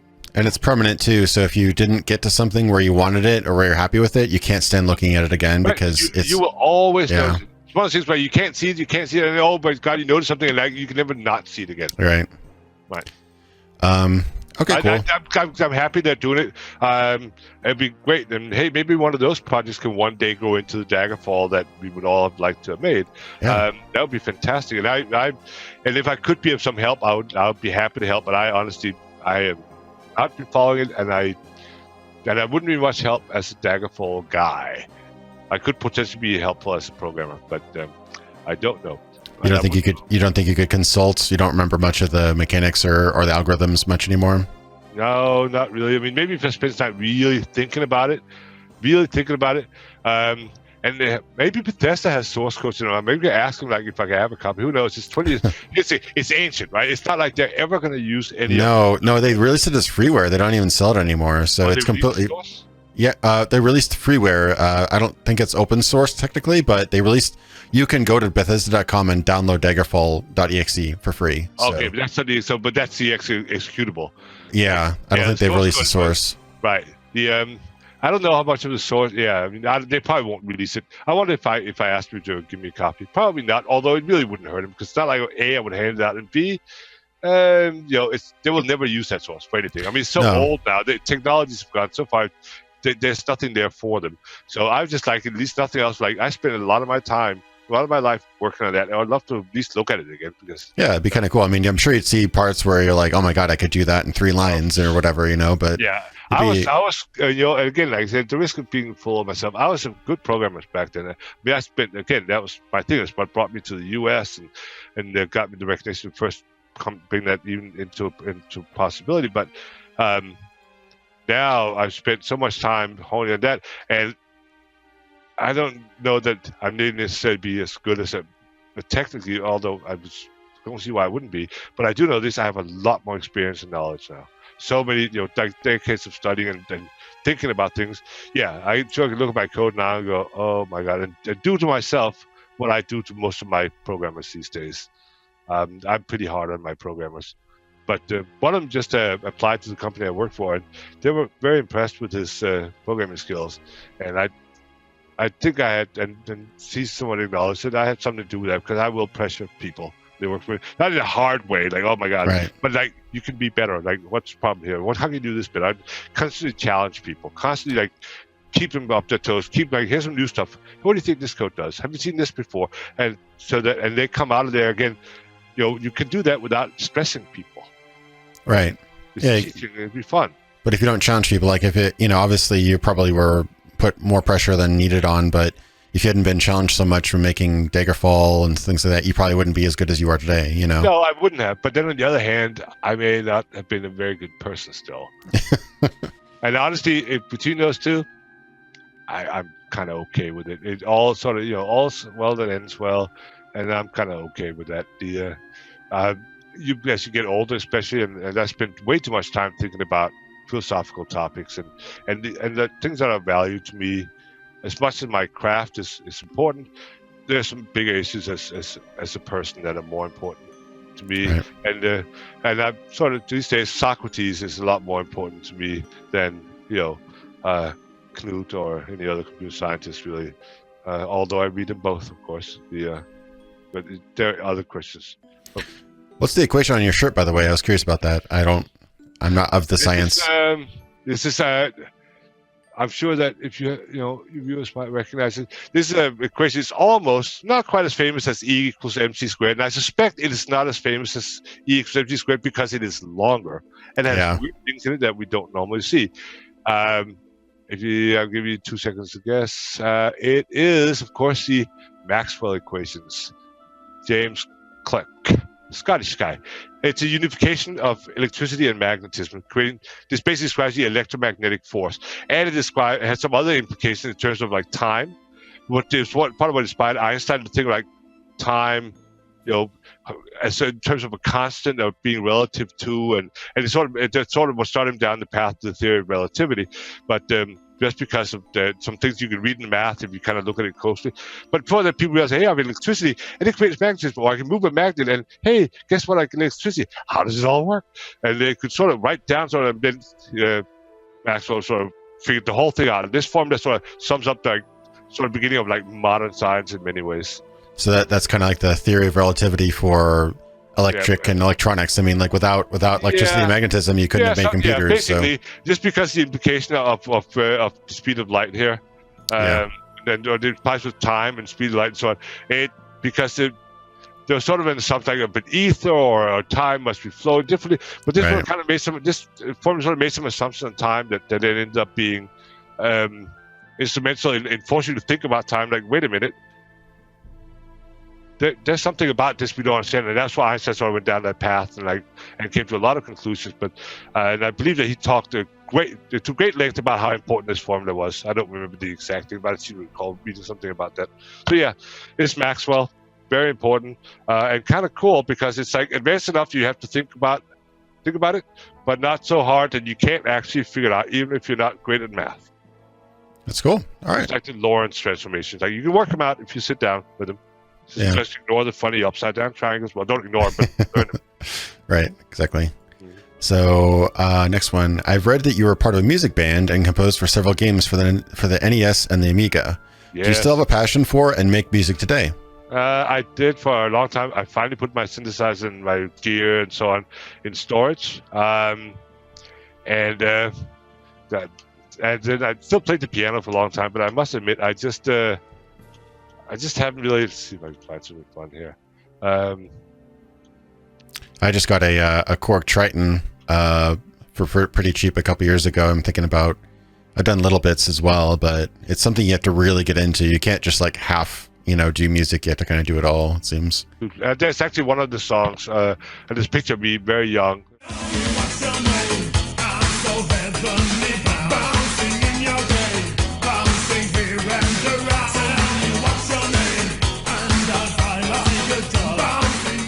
That was sort of that was our big hit type thing. Okay. So you get some. I'll have to check it out. Yeah. Yeah, that was back in the 80s. Then I did there's some other music, game music actually on YouTube that I didn't even really remember that I'd done this stuff. This one here, that's the music I've done for a game. The only music I know that I've done for a game that's actually available somewhere. It's not overly good, I think, but it was done on the Amiga. It was done with my own samples, 8-bit mono, and 4 channels. And I didn't want to do the sort of generated stuff, and so it's all actual samples and try to have some tunes to it. But it was all very primitive back then. So, but that's some examples of music I did early on. I don't have any later stuff. I kept playing the piano, mostly kind of going through my Chopins and whatnot, which I love, but I haven't played in a couple of years. I still have the piano. It's right next room, but I don't know. Some reason I've gotten away from a lot of things these days, and I just find myself just, I don't know, mostly just worried about bills and other issues. And I was never very good at dealing with life, so I focus on my programming because that way I'm doing something that's very useful that I'm happy doing and that's actually productive. And will pay the bills eventually. Well, that sounds good. I mean, did you have any hand in the music for the games, like Elder Scrolls games, or was that all just Eric? I think Eric Heberling did the second one, and Eric did. Eric did the. Did he do? I forget which one. Yeah, but he was music. No, he was trying. I mean, I told him sort of what I would like and what we're looking for and how many pieces we want, how long, blah blah blah. And then he would come back with some, and I'd listen to him, and then I would think, well, can we change this? Can we change that to that? But mostly he was pretty on with most of the stuff. He really did some pretty good stuff that was very fitting. I love it. I listened to some people, put it through modern instruments, modern synthesizers that have really good synth horns and stuff, and it still sounds great. And I didn't realize, but one of his themes in one of the Daggerfall tracks was actually basically repurposed for Morrowind and has kind of continued through the rest of the games. Really? Yeah, a little bit. It's like a little riff in one of the tracks. Yeah, interesting. Yeah, I don't know. Did he do the music for the later ones? I haven't actually checked. Eric, no. I think they got new people. I think there's Inon Zur did the last couple. I'm not familiar. I don't follow the music side of the games. There was always some, because I'd been in a band, because I could play and so on. I feel like, save some money. I'll just throw the music and I'll make music. But it was nice to finally get somebody in, because there's no question that Eric did a lot better job than I would have at that time, for sure. I'm sure you would have gotten crazy if you had to do all the programming and the music. You'd have just gone nuts. And Eric's quite talented, and he's very broad, sort of the genres you do, without being one of those that you can tell that, he's broad, but he's really not very good at it, right? He actually did a pretty good job across many different fields. No, definitely. And he was local too, which was nice. Oh, that works out great. Yep. All right, so I think we pretty much covered this one, but I'll say it anyway. Do you get to play many games nowadays, and if so, what are some of your favorites? Like I said, Battlefield, Bad Company 2, Battlefield 3 and 4. I played thousands of hours. I'm really still upset about the defensive perk, which screwed up the aggressive weakness roll. But what are you gonna do? XCOM 2, of course. Witcher 3 was amazing. That's an amazing game. And World of Warships, I've been playing quite a lot. It turns out I'm fairly good at that. I tend to like playing games I'm good at. Makes sense.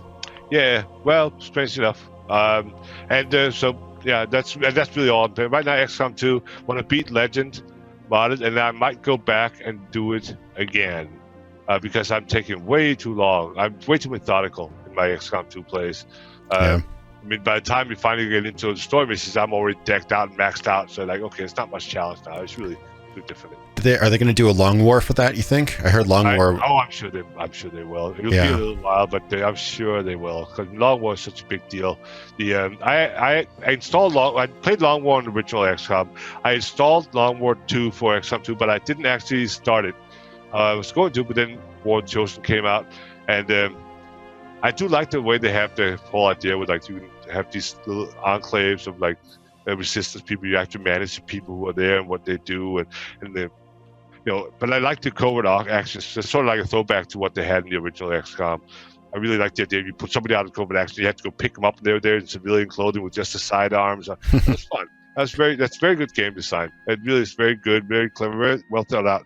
I think they could have added, as much as they added so many features to War of the Chosen, I think they could have added a few more. Look at the mod world out there. There's a very, very simple, very useful mods that are practically written for you, right? Right. I mean, obviously, it's a mod, so they can be done better when you have to access to the code. But some things I don't know why they're still mods. Come on, it just doesn't make any sense. Yeah, I mean, I think the modding community is highly underutilized. It's weird how they go about it because, even Bethesda's now kind of getting into monetizing mods and stuff, and I think that's just really kind of not the best way to do it. I mean, if you really think that this is part of the game that should be, so good that it should be part of the core experience and paid for, maybe hire those guys. I mean, they obviously love the game and are really invested in it. Or at least enable it. Well, first of all, don't charge them, right? Because the modding community can keep your game alive for a lot longer than it otherwise would have, right? Because it keeps renewing it. So, first of all, don't charge them. Secondly, help them, encourage them. Right. Make it easy for them because that gives you more content that you don't have to pay for. There's no way to lose on that one, right? And hire them. That would be great, but that's a lot of guys, and most of them are not doing it full time. And even though they can do a mod, they may not be ready for the big time, big leagues, and because it's really different from working with games and then doing mods, and then really being in the trenches on a real AAA title. It's a whole different. It's just night and day. It is different, yeah. I mean, as a hobby over years rather than crunch time on 2 months kind of thing. But all right. So another one with today's high quality independent game development, low budget dev tools, and engines and digital distribution, we've seen success without the need of $1 million budgets. Would you ever consider coming back to game development? And if so, what kind of game would you like to make? No, once you've been in AAA, it's like if you're in baseball, right? You go up and you play in the big leagues, and are you really going to go down and play bush leagues again? No, you're not, right? I mean, it's like you. What's the point of that? I couldn't see myself doing a small game. However, I occasionally catch myself being tempted to go back to AAA. Whenever some offer comes in, like, I mean, I would need to get back into it again, because I'm sort of doing different. I mean, programming is still programming, but it'll take me a few weeks to get back to speed again. But it could be done. I think about it occasionally, but it's usually involves relocation. I gotta move. I don't know. I probably shouldn't. And then this sort of goes like that, right? So I kind of chicken out of it. But back to the matter is that I'm probably happier not doing it. I'm probably making more money not doing it. But I can't say that temptation is there. And I also think that if somebody said, like, hey, we're going to make a Daggerfall, people are going to have the time, we're going to have the money and so forth, and we want you to be involved in some material, like, significant way, that one I would have to think pretty hard about. I might even be able to be willing to move for that if I thought it was something that was a serious thing, just because it would be nice just to see where we could actually take it. Who knows? But like I said, that's so unlikely to happen. And even if it was some other franchise, I'm long past my non-compete clause on. So if some other franchise that would do something similar and made the offer, I would consider that equally as well. Even though, because to me it's like Elder Scrolls, okay, that's fine. But that's just a franchise. It's not. You can make the same feel and the same depths in something else. The name is just a name. Right? Yeah, I mean it's a good name. It's a great setting, but it, as we've seen from the start of the series to Daggerfall to Morrowind and stuff like that. The setting only goes so far. It's the actual gameplay and the feel of the game that matters more than what you read about in the books, Exactly. There's so many pieces to it. And so I'm not too worried about that. But again, not likely to happen. Even I've seen some indie games made by like a dozen people that are like, if you weren't told that it was made, for a fraction of the money, I would swear that they were AAA. Like it's getting really, really good. Yeah. It's the scope, right? It's like, I don't want to make a game where I'm just going to be limited. If I have an idea of mission something, I want to have some realistic expectation of, like, I can at least attempt to achieve it and get close-ish. Not like, no, we're going to start out with, because that'll be the only really attraction with me. Job satisfaction is really key for me these days. Yeah. Because I just can't be a businessman. I can't be about the money. I have to be about my work. And that means that work has to be meaningful in a variety of ways, and including, like, I got to achieve something that I really want to do. So if I could do that, if that was an option, even if it's not guaranteed, but that was an option, I would certainly consider it. Having done it several times, again, past successes are no guarantee of future success at all. So even if I got hired to something like that, it does no way mean that, it's going to be great, right? It could suck. But at least having done it a few times, I have some idea and have a higher chance than somebody who has not getting it right. And I would like to at least have that chance, but I wouldn't go way out of my way for it either. I mean, like, I'm not going to start making calls. If somebody wants to do one and somebody remembers me and somebody thinks to then check on me and then brings up, I would certainly very much consider it. But short of that, I think these days I want to be a better programmer tomorrow than I were today, and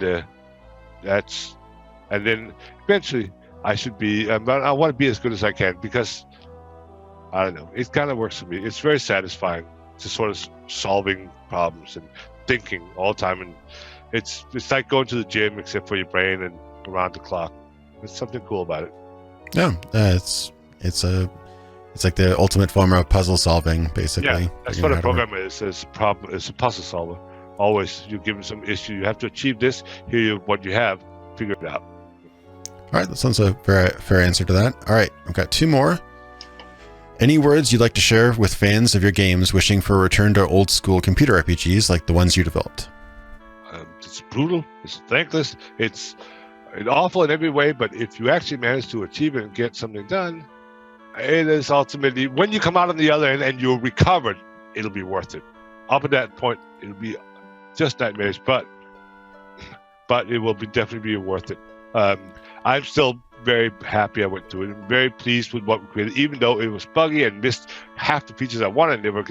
So many things not what I wanted there, but it has enough of what I wanted that I still look fondly at that product. I know that I made a product that actually sort of had an impact, was meaningful in the business. It won't necessarily change lives, but it was something that meant something.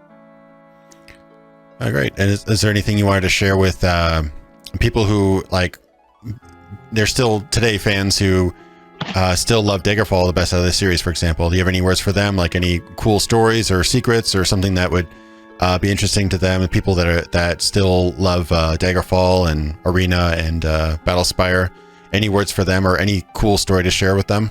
Oh god, it's anecdotes. I'm not very good at anecdotes. Okay. Tell you, well, the gods I know. Like, remember those gods are named for, but most of them are named for our testers actually. All right.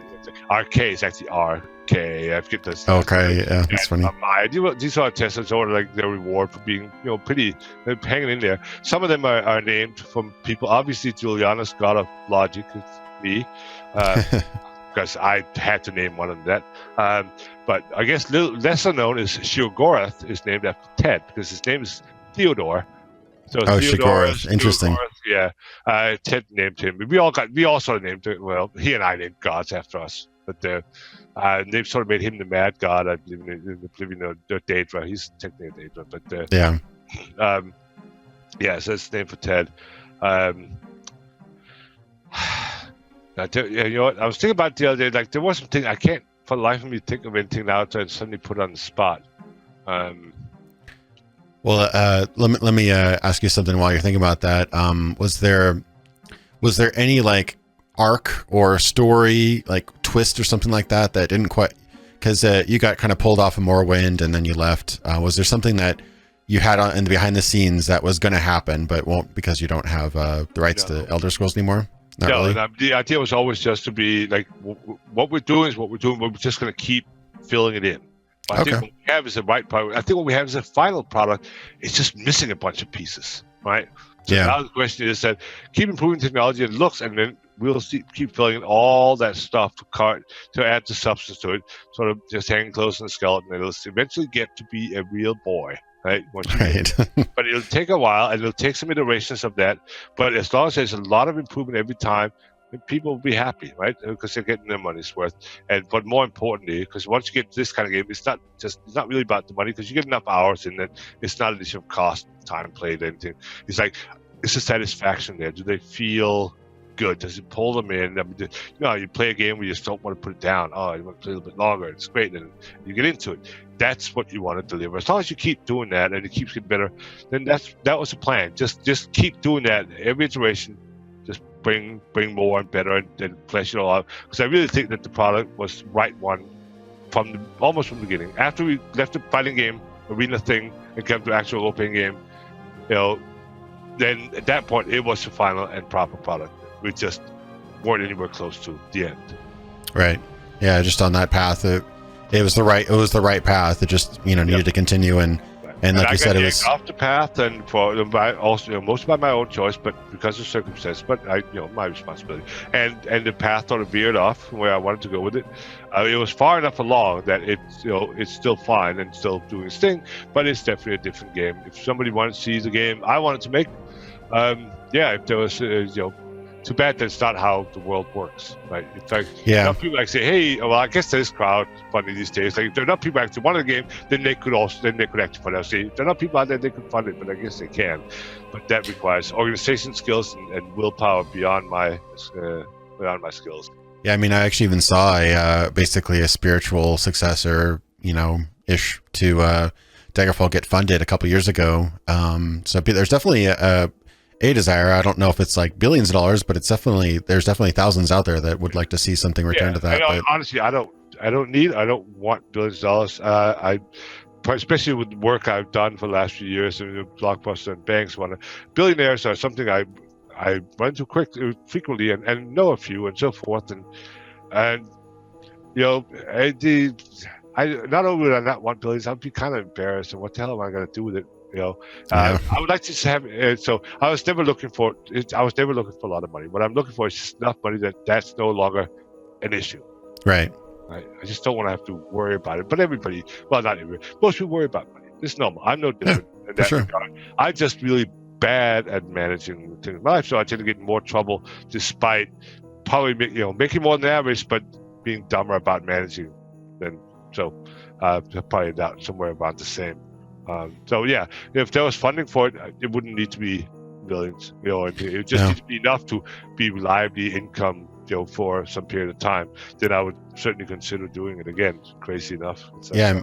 I mean, honestly, like if you've got the right people, honestly, all you have to do is just basically cover the living costs. I mean, most of the software and stuff like now is either a percentage of profits or practically free. You don't have to invest, much more money. Starve, especially that's true. I'm very old now, right? So I'm not in a stage anymore when I want to just be a starving, struggling artist. I sort of move past that. I at least want to have some stability. I mean, it's not a good sign when my kids are more stable than I am, right? Yeah. I know. I wasn't insinuating that people should starve. I was just saying that, like, if you have a 5-person team, really the budget is their living costs, like game development. You are quite right, of course. I mean, it doesn't. Most, especially the younger people, they have enough money to sort of have food and a roof over their heads. So they're okay. They're like them all, but they're okay with that. They're young and they're willing to work because of the enthusiasm, right? That's how you always start the game business, because they're not there because I want to be a programmer. See, I can go be a database programmer, go program okay, but no, people in the game business want to be there, right? That's what they're driven to that, and that's what they want to do. There's some large percentage of graphics artists in the game business who really want to be comic book artists, but end up in game business. But that just seems to be a thing, and they're quite happy there as well, and that's fine. And so if you can pay people and they can do games, they'll be pretty happy. And I've seen companies work on even when there's no funding for a long period of time until they can get some money again, just because of the sheer enthusiasm for it. And you gotta love that, man. That's something you don't see in the business I'm in right now, especially these days. Like 6 o'clock, bam, people are gone. They could not care less, and that doesn't sit well with me. I don't like working with people who don't care about what they do. Yeah, that reminds me of I just did some research on like I said, Vampire, and there were coders working without pay to fix the game up into the very last hour before the company shut down. And that's dedication. Like, that's pride in your project. It's pride in your product. I see that all the time. I saw that was a case of Bootprint when that got shut down, and I must admit to my shame that I wasn't one of the people, because I've been through that. I kind of had an idea where that was going. I've been through that before, and but I saw it, and I saw it with Skullgirls when there was a transition on that project. That these Skullgirls people, they really, really, really care about that product a lot. As a labor of love, for sure. Yeah. Oh yeah, no question. And they're pretty diverse, very odd, very enthusiastic, very nice group of guys out there. And that game is doing much better, which is great. Yeah. There's that's the kind of people, and that's working with people like that is always great because they really care, right? And they get better because of it. That's why I say games programmers tend to be the best programmers out there. They may not be the most knowledgeable in just like all different techniques and algorithms and fields out there, but just sheer ability to sit down and put out code that works and is efficient. You're not going to find any better. Yeah, under stress and no sleep and under crazy deadlines. They still do it, right? Yeah, they also fall apart and drop like flies and whatnot, but they eventually pick themselves back up and like, oh, I remember that time when we did, okay. Right. and they keep grinding on, and it happens, and they're just good in general. Even like the worst games programs are still way better than most programs you find in any other business. That's cool. All right. Well, I think I've taken enough of your time. This went way over what I thought it would be. Sorry about that. But I thought it was going to be, honestly, because I told you, once I get rambling, I warned you. No, I'm totally fine with it. So thank you so much for your taking out a portion of your time for today. Is there any words you'd like to part on? No, it's not, something profound, but you know what? It would just be a quote from somebody that doesn't seem worthy. So, yeah, not really. But certainly, if there are any comments on the video or anything like that, anyone have questions or anything else, comments or anything that might be of interest to me, then certainly I will be. If I somehow a message makes it to me, I don't read YouTube comments. Sorry, because I want to not be angry. So okay. But any other way to get a message on me that's reasonably nice, I'll be happy to answer or reply or whatever it might be. Yeah, if you have any other way of contact that you would be happy with, then I can post that into the video. But sure, you'll have to advise me on that because sure, I don't know how that's done, other than handing out my email, which just doesn't seem wise. And, no, probably not. Right. I'm sure there are other ways of doing this, but I don't know what they are. So. Okay, great. Well, thanks so much for coming on, and I actually hope to talk to you again sometime. It's nice seeing you. You've been kind of like the mysterious, creator of the Elder Scrolls on the internet. So it's nice talking to you. Next time we talk circus, magic tricks, and philosophy. Excellent. Look forward to it. All right, then. Thank you so much, Julian. Have a good day. You too.